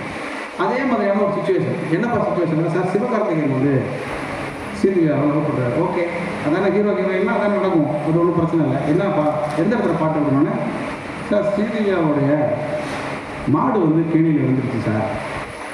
ஐயோ என்னப்பா த்ரில்லான சுச்சுவேஷன் நான் சொல்கிறேன். ஆமாம் சார். அப்போ போய் அந்த கேணிக்குள்ளே இந்த கிணத்துல விழுந்த அந்த மாட்டை வந்து சிவகார்த்திகேயன் தூக்குறாரு சார். ஓகே, ரொம்ப நல்ல விஷயம்ப்பா. தூக்கிட்டு மேலே வந்துட்டார் சார். மேலே ஓகேப்பா ரைட்டு. அப்போ என்ன கிணத்து மேட்டில் வந்து சீதையோட அம்மா நிற்கிறாங்க சார். ஆமாம், மாடு தான் அவங்க பக்கத்தில் நிற்பாங்க தானப்பா. ஆமாம் சரி, அவங்க நிற்கிறாங்க. சரி என்ன பண்ணுறாங்க, அவங்க வந்து ஒரு துண்டை வந்து மகள்கிட்ட கொடுத்து துண்டை கொடு அப்படின்னு சொன்னாங்க. ஸ்ரீதேவி அவங்க துண்டை கொடுத்துருக்கு சார். அங்கேருந்து சார் சொன்னேன். நான் சொன்னேன், நியாயமாக இந்த சுச்சுவேஷன் எங்கே இருக்குன்னா, தன்னை காப்பாற்றிட்டான்னு சொல்லி அந்த மாடு தான் பாடணும் இல்லையா? என்னை காப்பாற்றிட்டவன் இது ஓகே. அப்படியே இல்லை அப்படின்னாக்க ஸ்ரீதேவி அம்மா தான் அந்த மாட்டுக்கு சம்மந்தப்பட்டவங்க, அவங்க பாடணும். அவங்களும் பாடலைன்னா துண்டு அந்த அம்மா இது கொடுத்து அவர்கிட்ட கொடுத்து சொல்லுது, நேராகவே அந்த அம்மா கொடுத்துக்க வேண்டியதுதானே? சரி பரவாயில்ல, பக்கத்தில் ஒரு பொருள் இவ்வளோ சுச்சுவேஷனை காம்ப்ளிகேட்டாக வச்சு அந்த இடத்துல பாட்டுன்னு சொல்கிறியாப்பா? இல்லை சார் அப்படி பார்த்தாங்க சார் அப்படின்னு. அப்படிலாம் பார்க்கக்கூடாதுப்பா, அப்படி பார்க்கவே கூடாது, அது தப்பாக இருக்குது, இந்த பார்வையே தப்புன்னு சொல்லி நான் கிண்டல் அடிச்சுட்டே இருக்கும்போது டியூன் போட்டாப்லையுமா. நான் உடனே என்ன சொன்னேன், அவன் பார்த்த இடத்துலேருந்து பாட்டு, பார்த்த இடத்துலேருந்து பாட்டுன்னு சொன்னானா? நான் சொன்னேன், பார்க்காத நீ பார்த்தா பறக்கிறேன்னு சொல்லி அந்த பாட்டு முழுக்க முதல்ல இருக்கிற இப்போ நீ கேட்டுருவீங்க இல்லையா போடுவாங்க, நீ பார்க்காதன்னு இருக்கும். அந்த பாட்டு முழுக்க பார்க்காதன்னு இருக்கும். பக்கத்தில் பார்த்தேன், எட்டி பார்த்தேன், முறைச்சி பார்த்தேன், திருச்சி பார்த்தேன், இப்படி வெறும் பார்வை பார்த்து மட்டுமே இருக்கும். ரொம்ப சந்தோஷமாக எழுதி முடிச்சுட்டு அந்த பாட்டு வெளியிருந்து அந்த பாட்டு தெரிய வெற்றி இருந்துச்சு. அதுக்கப்புறம் கட் பண்ணால் அடுத்த படம் வந்து ரஜினி முருகன் அப்படின்னு சொல்லிட்டு வந்தார். இதே என்ன பண்ணுறாங்க சார், அதில் அவங்க வீட்டுக்குள்ளே ஒரு சிவகார்த்திகேயனுக்கும் அந்த ஹீரோயினுக்கும் வீட்டில் ஒரு ஃபங்க்ஷன் சார். அவங்க வந்து சின்னதாக வந்து ஒரு பொண்ணு வந்து கூப்பிடுறது, அந்த பூப்பணி காட்டுக்கிற மாதிரி ஒரு ஃபங்க்ஷன்ப்பா. அங்கே வந்து அந்த ஒரு வாழை மரத்தை வெட்டுறாங்க சார், கட் பண்ணி. என்னப்பா ஒன்று மாடு கேடையில் வந்துருச்சுங்க, அடுத்து வாழை மரத்தை வெட்டுறாங்க, இது என்னப்பா எப்படிப்பா எழுத முடியும்? அதே தான் சுச்சுவேஷன் அப்படின்னா சரி ஓகே. அங்கே வந்து பார்க்காத எழுதிக்கலாம். இங்கே என்ன பண்ணலாம் அப்படின்னு சொல்லிட்டு, உன் மேலே ஒரு கண்ணு, நீ தான் முறை பொண்ணு அப்படின்னு எழுதிட்டு ஓகே தப்பிச்சா. இதே மாதிரி சுச்சுவேஷன் அடுத்த தடவை வந்துட்டான். வரிசையாக ஒரே சுச்சுவேஷனுக்கு நான் மட்டுமே ஒரு 800 பாட்டு எழுதியிருப்பேன். கட் பண்ணா சார்ந்தனா எவ்வளோ தான் எழுத முடியும்? பெரிய சவாலே என்னென்னா, ஒரு பாட்டில் வந்து இப்போ வந்து கண்ணும் அப்படின்னு ஆரம்பிச்சிட்டேன்னா என்னோட லிஸ்ட்டில் கண்ணுன்னு அடுத்த பாட்டை ஆரம்பிக்கவே முடியாது இல்லையா? அப்படின்னா 2500 பாட்டில் 2000 பாட்டுக்கு மேலே நான் வார்த்தையை பயன்படுத்திட்டேன். திருப்பி பயன்படுத்தவே முடியாது, அப்படியே எழுதி முடிச்சுடுவோம். ஆனால் ஒரு 14,000 வார்த்தைகளை வைத்துக்கொண்டு திருக்குறள் என்கிற மாபெரும் ஒரு இலக்கியத்தை வள்ளுவன் உருவாக்கி இருக்கிறானே, இது எப்படி யோசிப்போம்? இவ்வளோ 2500 பாட்டில் நான் எவ்வளோ வாக்கியம் யூஸ் பண்ணிட்டேன், எத்தனை வார்த்தை யூஸ் பண்ணிட்டேன், எல்லாமே மிக சாதாரணமானது. ஆனால் ஒரு சொல்லை, ஒரு வரியை, ஒரு அர்த்தத்தை, ஒரு கருத்தை எப்படி சொல்வது என்பதை வேற எந்த புத்தகத்தையும் நீங்கள் வாங்குறீங்களோ இல்லையோ, எல்லார் வீட்லையும் ஒரே ஒரு திருக்குறள் போய் வாங்கி வச்சுக்கோங்க. ஒரே ஒரு அற்புதமான ஒரு திருக்குறளை மட்டும் நான் சொல்லிட்டு நிறைவு செய்யலாம்னு நினைக்கிறேன். நேரம் நெருங்கிடுச்சு. ஒரு பொண்ணு என்ன பண்ணுறா, இந்த பசலை அப்படிங்கிறத பற்றியெல்லாம் உங்களுக்கு தெரியுமா? இப்போல்லாம் பசலைன்னு சொன்னால் ஓய்ய அறிஞ்சிடுவாங்க, அதெல்லாம் இப்போலாம் ஒன்றும் கிடையாது. கை வளையல் கலந்து விடுற அளவுக்கு உடம்பு மெழுங்குதான் பசலை. அந்த காலத்தில் அப்படி இருந்துக்கும் போடுறோம். இந்த காலத்தில் வளையலும் போடுறதில்லை, வளையல் போட்டாலும் கலந்து விடுறதில்லை, அது கலந்து விடுறாலும் யாரும் கவலைப்பட போகிறதில்லை. ஆனால் அந்த காலத்தில் அப்படி ஒன்று இருந்திருக்கு. அதில் ஒரு குறள் அவர் எழுதுவார், துறைவன் பிறந்தமை கூற்றாக்குள் முங்கை இறையிறவா நின்ற வலை. கணவன் தன்னை விட்டு பிரிஞ்சு போயிட்டான் அப்படின்ன உடனே உடல் மெழுகி கண்ணாடி வலையில் கலந்து விழுந்துருச்சான். இது வந்து ஒரு காட்சி. இந்த கண்ணாடி வலையில் கலந்து விழுந்தோடனே, அந்த வலையில் கலந்து விழுந்தோடனே அந்த பொண்ணு பதட்டமடைஞ்சாவா, நானும் கணவனும் பிரிஞ்சுட்டோங்கிறது வீடு உலகம் தெரிஞ்சிடும், ஊர் தெரிஞ்சுக்கணுங்கிறதுக்காக பதட்டம் அடைஞ்சிட்டு கையை கீழேயே விடாமல் கையை தூக்கிக்கிட்டே நடந்தாலும் கீழே விழுந்துடும். இது என்னடா இப்படி ஒரு காட்சி இருக்கே அப்படின்னு சொல்லிட்டு, இது எங்கேயாவது சினிமா பாட்டில் வச்சுருக்காங்களான்னு நானும் யோசிச்சு பார்த்து, ஆனால் இல்லாமல் இருக்காதுல்ல. எவ்வளவு சிறந்த வரிகளையும் தமிழ் திரைப்பட பாடலாசிரியர்கள் தன்னுடைய ஆக்கத்தினால், ஆர்வத்தினால் சினிமா பாட்டுகள் வச்சுருக்காங்க. அந்த பாட்டு எங்கே இருந்தது அப்புறம் சொல்லிடுறேன். இதை படிச்சுட்டே இருக்கும்பொழுது தமிழும் பிராகிருதம்னு சொல்லிட்டு ஒரு புத்தகம், மதிவாணன் ஐயா அவர்கள் எழுதின ஒரு புத்தகம். அதில் வந்து என்ன, திருக்குறளுக்கும் பிராகிருத மொழியில் இருக்கக்கூடிய இதே மாதிரியான ஒற்றுமையும் சேர்த்து ஒரு புத்தகம் எழுதியிருந்தார். நான் படிப்பதனால் என்ன நன்மைன்னு சொல்லுவாங்க. ஒப்பிட்டு பார்க்கும்போது நம்மளே அறியாமல் ஒரு உற்சாகம் ஏற்படும், நிறைய செய்திகளை தெரிஞ்சுக்க முடியும். அதில் என்னென்னா, அதே மாதிரி ஒருத்தர் வந்து கையை தூக்கிக்கிட்டு நடந்து தெருவில் போயிட்டு இருந்தான். கையை தூக்கிட்டு தெருவில் நடந்து போனாங்க, பார்க்குறவங்க சிரிக்க தானே செய்வாங்க. இப்படி தான் பைத்தியம் முடிச்சுட்டு போகிறது, கையை தூக்கிட்டு இப்படி நடந்து போயிட்டு இருக்கா, என்ன பிரச்சனை அப்படின்னு சொல்லுவாங்கன்னா, இல்லை அவன் வந்து துன்பக்கடலில் நீந்திட்டு இருக்கிறா, அதனால கையை தூக்கிட்டு போ. நம்ம சொல்றது கைவலையை கலந்து கொள்ளுங்கிறது கை தூக்கிட்டு போ. பிராகிருதத்தில் என்ன சொல்றாங்கன்னா, துன்பக்கடலில் நீந்துறான். உண்மையில கடல்லையோ ஆற்றுலையோ நீந்துறீங்கன்னா கையை தூக்கிட்டு தானே போகணும். அந்த துன்பக்கடலில் நீந்தி கொண்டு கணவன் இல்லைங்கிறதுனால கணவன் இல்லைன்னா நம்மளால மகிழ்ச்சிக்கு போவோம். ஆனால் துன்பக்கடல் நீந்துவதான ஒரு கற்பனையை சொல்லிட்டு இப்படியெல்லாம் இருக்கு இல்லையா, இது மாதிரி ஒரு 10 இருக்கு, டைம் இல்லை, அதனால அதை மட்டும் சொல்லுறேன். அந்த அந்த காட்சியை அம்மன் கோயில் கிழக்காரன்னு ஒரு பாட்டு கங்கை அம்மன் எழுதியிருக்காரு. கண்ணாடி விட முன்னாடி விட எந்தேனும் மெலிஞ்சாச்சு. அவர் பிரமாதமாக ஒரு சினிமா காதலாக தான் இருக்கிறார். அவர் எத்தனை வேலையில் கல்வி விட வச்சாரோ எனக்கு தெரியல. அந்த பாட்டை நீங்கள் கேட்டு பாருங்கள். கண்ணாடி விட முன்னாடி விட அப்படின்னா 2 வார்த்தை தான். இதோட தொடர்ச்சி எங்கே இருக்குது? திருக்குறளில் இருக்குது, பிராகிருதத்தில் இருக்குது, அப்படியே சங்கீதத்துக்குள்ளே போகலாம். இன்னும் நிறைய என்னுடைய அகத்திரைன்னு ஒரு புத்தகம் இங்கே கிடைக்குதான்னு தெரியல, வாய்ப்பாங்க. அதை பற்றிலாம் எழுதியிருக்கேன் நான் தொடர்ச்சியாக. அப்படி ஒரு சின்ன வரியை வைத்துக்கொண்டு, ஒரு சின்ன சொல்லை வைத்துக்கொண்டு, ஒரு கருத்தை, தத்துவத்தை, அரசியலை எல்லாவற்றையும் புரிந்து கொள்வதற்கு எது நமக்கு திரும்ப திரும்ப திரும்ப உதவி கொண்டே இருக்குன்னாக்க புத்தகங்கள் தான் உதவிக்கிட்டே இருக்கும். ஏனென்றால் இந்த சமூகம் படி என்று சொன்ன சமூகம். எனக்கு திரும்ப திரும்ப ரொம்ப சந்தோஷமாக இருக்கிறது வந்து என்னென்னா, இந்த ஆடி மாதத்தில் அம்மையே நகர காத்திருக்கிற காலத்தில் புத்தகத்திற்கு ஒரு காட்சியை ஏற்படுத்தி இவ்வளவு அரங்கு நிறைந்த கூட்டம் ரொம்ப ஆச்சரியமாக தான் இருக்குது. தொடர்ச்சியாக வழக்கமாக கமர்ஷியலாக நடத்தக்கூடிய புத்தக காட்சியில் கூட இவ்வளவு அரங்கு நிறைந்த கூட்டத்தை நானே பார்க்கவில்லை. ஆனாலும் இந்த சத்தியமங்கலம் மக்களுக்கு நான் மறுபடியும் என்னுடைய நன்றியை தெரிவித்துக் கொள்கிறேன். இறுதியாக ஒரே ஒரு விஷயத்தை மட்டும் நான் இங்கே நிறைய மாணவர்களும் இருக்கிறதுனால இந்த வாசிப்பினுடைய தத்துவத்தை, வாசிப்பினுடைய முக்கியத்துவத்தை நம்முடைய தமிழ் மரபு எப்படி வைத்திருந்ததுங்கிறத ஒரே ஒரு சங்கப்பாட்டிலேருந்து நான் சொல்லி முடிச்சுக்கிறேன். அதை தாண்டி இந்த அரங்கத்தில் வந்து ஏராளமான பிரபலங்கள் வந்து இங்கே இருக்கிறீங்க. ஒவ்வொருத்தரையும் பார்க்கும்போது ரொம்ப ஆச்சரியமாக இருக்குது. ரொம்ப குறிப்பாக பிரங்கன் என்கிற ஆக சிறந்த தமிழ் முன்னோடியை புத்தகங்களாக்கி நம்ம எல்லோரும் கையில் வாசிப்பது கொடுத்த காலசுப்ரமணியம் இந்த அரங்கத்தில் தான் அமர்ந்திருக்கிறார். எனக்கு ரொம்ப அவரை பார்த்தோன்னே ரொம்ப மகிழ்ச்சியாக. எவ்வளோ சத்தியமங்கலம் வந்து எவ்வளோ சிறந்த ஒரு வருஷம் என்னை கூப்பிட்டா கூட நான் கண்டிப்பாக வந்து இங்கேயே ரெக்கார்டிங்கில் எழுதுவே நினைக்கிறேன். அவ்வளோ மகிழ்ச்சியாக எனக்கு இருக்கிறது. நம்ம தமிழ் சமூகத்தில் கல்விங்கிறது என்ன அப்படின்னா, திரும்ப திரும்ப நீங்கள் யோசிச்சு பாருங்க, இந்த தமிழ் சமூகத்தில் மட்டும் இல்லை, பொதுவாகவே நம்மளுடைய வீடுகளில் ஒரு விஷயத்தை திரும்ப திரும்ப நம்ம எல்லாரும் சொல்லிக்கிட்டே இருக்கோம். நம்ம குழந்தை பசங்களை படின்னு சொல்லுவோம். படி படி படி நம்ம சொல்லிக்கிட்டே இருக்கோம். குழந்தைங்க படிக்கிறதுங்கிறதெல்லாம் வேறு. ஆனால் இந்த படிங்கிற விஷயத்தை வந்து ஏன் அவ்வளோ வலியுறுத்திக்கிட்டே இருக்கோம்? திரும்ப திரும்ப யோசிப்பாங்க. ஏன் நம்ம படின்னு சொல்லிக்கிட்டே இருக்கோம்? சமீபத்தில் ஒரு 10 ஆண்டுகளில் வந்திருக்கக்கூடிய படங்களை நீங்கள் வரிசை எடுத்து பார்த்தீங்கன்னா எல்லா படத்தையும் படின்னு சொல்லிகிட்டே இருப்போம். உள்ள நீங்கள் படிக்க வேண்டாம் அவர் சொல்லுவார். சிதம்பரம் எப்படியாவது படிச்சுக்கிறான்னு சொல்கிறாரு. கர்நாடகில் போனீங்கன்னாக்கா பஸ்ஸனி படங்கள் படிக்க போகணும்னு சொல்கிறான். வரிசையாக சூரரை படத்தில் போட்டிங்கன்னா படிப்புனால என்ன பயன்னு சொல்கிறாங்க. ஜெய்பீமுக்கு போனாக்க மண்டியில் ஈரம் பண்ணுறோன்னா அந்த பொண்ணை படிக்குது. ஒரு சமூகத்துக்குள்ள இந்த படிப்பை பற்றின புரிதல் வந்து எப்பயிலேருந்து வந்திருக்கோம் யோசிச்சு பார்த்தீங்கன்னா, சங்க இலக்கியத்துக்கு முன்னாலிருந்து வந்திருக்கு. திரும்ப திரும்ப திரும்ப படி படி படி படி நம்ம சொல்லிக்கிட்டே இருக்கோம். அப்படி படிப்படின்னு சொல்வதற்கு பின்னால் நமக்கு என்ன இருக்குன்னா, படிப்பினால் தான் நாம் எல்லாவற்றையும் புரிந்து கொள்ள முடியும், படிப்பினால் தான் நாம் எல்லாவற்றையும் கைக்கொள்ள முடியும் அப்படிங்கிற ஒரு மனநிலையை இந்த சமூகமே உருவாக்கி வைத்திருக்கிறது இல்லையா? அதனால தான் இன்றைக்கி தமிழ்நாடு முழுக்க இருக்கக்கூடிய எல்லா மாவட்டங்களிலும் எல்லா சிறு கிராமங்களிலும் இந்த புத்தக கண்காட்சிகள் நடத்தப்பட்டு கொண்டே இருக்காங்க. அது ரொம்ப பெருமிதமானது. வெளி மாநிலங்கள் எல்லாம் போய் பார்த்தீங்கன்னாக்கா எல்லாம் தான் படிச்சுங்க, கடைசியில் இப்படி போய் ஓட்டு போட்டிங்களேன்னு சொல்கிறாங்க.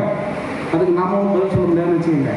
என்னத்தை படிச்சிங்கனாக்கா உண்மையிலே அது ஏதோ ஒரு காரணம் இருக்கலாம், காரியம் இருக்கலாம். அந்த அக்காலாம் சிரிக்கிறத பார்த்தா அந்த அக்காலாம் கடுமையாக புரியல.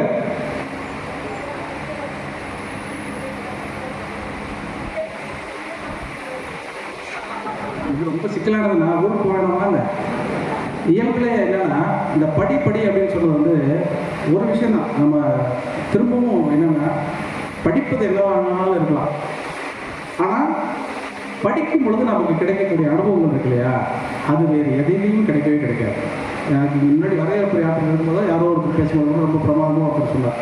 இந்த காட்சி ஊடகங்கள் இல்லை ஏற்புரை வழங்கும்போது சொன்னாங்க, காட்சி ஊடகங்கள்னால நம்முடைய கற்பனைகள் குறைஞ்சி போயிடுச்சு அப்படின்னு சொன்னாங்க. உண்மைதான். இப்போ ஒரு நாவலில் வந்து ஒரு அழகான பெண் அப்படின்னு ஒரு வரி இருக்குன்னு வச்சுக்கோங்களேன், அழகான பையன் அப்படின்னு வச்சுக்கோங்க. படிக்கும் பொழுது நீங்கள் பார்த்ததுலேயே இருக்கிற அழகான பொண்ணை நினச்சி அதை படிக்க ஆரம்பிக்கணும் இல்லையா? அப்படிதான் ஒரு அந்த பெண் வந்து ரொம்ப அழகான பெண் அப்படின்னு அந்த நாவலில் ஒருத்தர் எழுதிட்டாருன்னா, ஒரு வரி இருந்துச்சுன்னா நமக்கு பிடிச்ச அழகான பெண்ணை நம்ம நினச்சிக்குவோம், நமக்கு பிடிச்ச அழகான பையனை நம்ம நினச்சிக்குவோம். ஆனால் விஷுவலில் காட்டும் பொழுது காட்டுறவங்க உண்மையிலேயே அழகாக இருக்கும். ஒரு பாட்டு இருக்கு. இப்போ வந்து சொல்லிட்டாலே அவ காதலை அப்படின்னு நம்ம எழுதிட்டோம்னா உண்மையிலேயே இவ காதலை சொல்ல மாட்டாதான்னு ஏங்கி இருந்தால் தான் அந்த பாட்டு நடக்கும் இல்லையா? இல்லைன்னா அந்த பாட்டு ஜெயிக்க. இப்போ கோடி அருவி கொட்டுதே அப்படின்னா கோடி அருவி கொட்டுற மாதிரி லவ் இருக்கும்ல. அப்படி விஷுவல் அமையலைன்னா அந்த பாடல்களே வெற்றி அடையாது. அது மாதிரி நிறைய சந்தர்ப்பங்கள் ரொம்ப பிரமாதமாக எழுதி நானே இசையமைப்பாளர் பாடகர் இந்த படத்தின் இயக்குனர் எல்லாரும் ரசித்த பிறகு அந்த நடிகரால் இந்த பாட்டு யாருமே கேட்காம போயிடுவாங்க. ஏன்னா அவங்க பார்க்க விரும்பாங்க. நாங்கள் என்ன நினச்சிப்போம், பிரமாதமாக வந்துச்சு பாட்டு நினச்சிட்டு இருக்கோம், யாரும் கேட்காம இருப்பாங்க. இந்த பாட்டுனா விளங்கவே விளங்காத நினைப்போம். அந்த பாட்டு மிகப்பெரிய வெற்றியாகி தேன் உலகம் பூரா கொண்டாடிடுவாங்க. எதுக்கு சொல்கிறேன்னா, அப்போ இந்த கற்பனைகள் என்பது வெளியே உங்கள் மனதுக்குள்ளேயே இருக்கிறது. இந்த மனதையும் மறுபடியும் ஊக்கப்படுத்திக் கொள்வதற்கும் உற்சாகப்படுத்திக் கொள்வதற்கும் உங்களுக்கு எதுவுமே உதவாது. வாசிப்பு என்கிற ஒன்று தான் உதவும். அதனால் வாசித்து கொண்டே இருங்க. திரும்ப வாசிப்பதன் மூலமாக தான் நாம் நம்மை உணர்ந்து கொள்ள முடியும். என் குலம் என்றுனை தன்னிடம் ஒட்டிய மக்கள் பெருங்கடல் பார்த்து மகிழ்ச்சிகள் அறிவை விரிவிசை அகண்டமாக்கு விசால பார்வையால் விழுந்து மக்களை மானிட சமுத்திரம் நான் என்று கூறுவோம். நன்றி, வணக்கம். வாசிப்பு ஒன்றே மனிதனை மேன்மேலும் மனிதனாக மாற்றும் என்ற ஒரு நல்ல கருத்தோடு வாசிப்பு முக்கியம் என்பதை தெரிவித்துக் கொண்ட ஐயா அவர்களுக்கு நன்றி தெரிவித்துக் கொள்கின்றோம். தொடர்ந்து விதைகள் வாசக வட்டத்தின் தலைவர் யாழினி ஆறுமுகம்